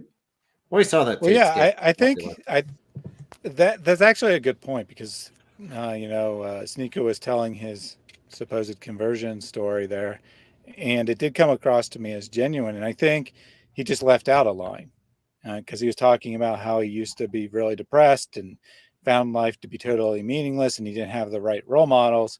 And then he skipped over the line that said, "And then I found Andrew Tate, and my life was changed." Because I think that's probably actually what happened, is that he was viewing his life as meaningless. He was being beaten down by these progressive ideas where men are inherently inferior, that there's something defective about men. And then he discovered Andrew Tate, who told him that's not true, that men are not only valued, but they're superior and they should be controlling women and so on and so forth. And then he's like, this is what I'm converting to. I'm converting to Tateism. And then later on, Tate said that he's a Muslim. So now his disciple says that he is a Muslim as well. I think you hit the nail on the head. So I did want to answer your question. I went ahead and did a quick search. It appears that Sneako used to make a big deal about being black, that he would start a lot of his shows saying like, this is the true view of a black American. Now, ethnically, it looks like one of his 4 grandparents was black. So, I mean, I don't really care how he identifies, but he apparently doesn't do that anymore. He doesn't identify that way anymore. So to answer the question, he used to identify as black. Now he doesn't make a big deal out of it anymore, which is actually very consistent, right? Of him trying all kinds of things to get fame, right? One way of claiming that I'm a victim is to emphasize that he has black heritage and thus is a protected minority. And now he's gone to a different protected minority to claim his victimhood status. Interesting, isn't it? So we have a comment saying he's Asian and black. So yeah, apparently he's half Filipino and a quarter black and a quarter white, from what I found. But I mean, I really don't care. I mean, it's irrelevant. But he apparently used to identify as black, and now he doesn't. Oh man, I hope you guys roast him on that one. The black side of him, just roast him. Man. It's gonna hit him. It's gonna get him to pay attention. Well, I've done plenty of shorts on that topic, but it is a good one. It is one that a lot of Muslims don't want to talk about. Mhm. They're absolutely Indeed. terrified to realize that Muhammad was a white guy who owned, traded, and sold black slaves. Even the references they use that say, oh, see, Islam is anti-slave. It's like, no, just read. Yeah, he freed the slave afterwards, but he initially traded 2 slaves for that slave. So he had 2 on hand. You're forgetting that part. And Thaddeus over there drinking out of his invisible cup. Yeah, I grabbed a green cup in my geniusness there. So if I green screen, like if I put it in front of me, look, you can see through me now. Didn't know that can happen, Thaddeus. It looks weird. Well, you can have a lot of fun with green screens. So is there any other questions you had? Any other comments on what we've watched? Or give your opinion on any of it? I haven't watched the whole thing. Like I wasn't here from the beginning, but I saw it, and it's been spinning in my head. Like, is this guy a black or is he Latino? I can't even tell. Well, do remember that all the videos that we shown on this stream come straight from a Muslim channel. They are the choice highlights they chose out of an 1.5 hour long live stream. So that's their choices, not mine. So just keep that in mind. I think it shows a lot. So, okay, ladies and gentlemen, looks like we are good. No one else is joining. So we'll go ahead and wrap it on up here. Mm-hmm. Just like always, we will end in prayer. Lord of heaven and earth, we come before you. We ask for your hand to be upon Andrew Tate, that you guide him to know you, that you guide him through his repentance, so that he may come to have a full life in you. I pray for Sneako, that you would guide him to know you much more fully than he claims to have in the past, so that he can one day enter into the kingdom of heaven as your child, as your valued child. I ask for your hand to be upon any Muslim who is here, that you that you put on their heart through the Holy Spirit a desire to know who you are. And also for anyone else that was watching, that they come to understand your glory and your honor through what we have done here today. In the name of Jesus Christ, I pray. Amen. Amen.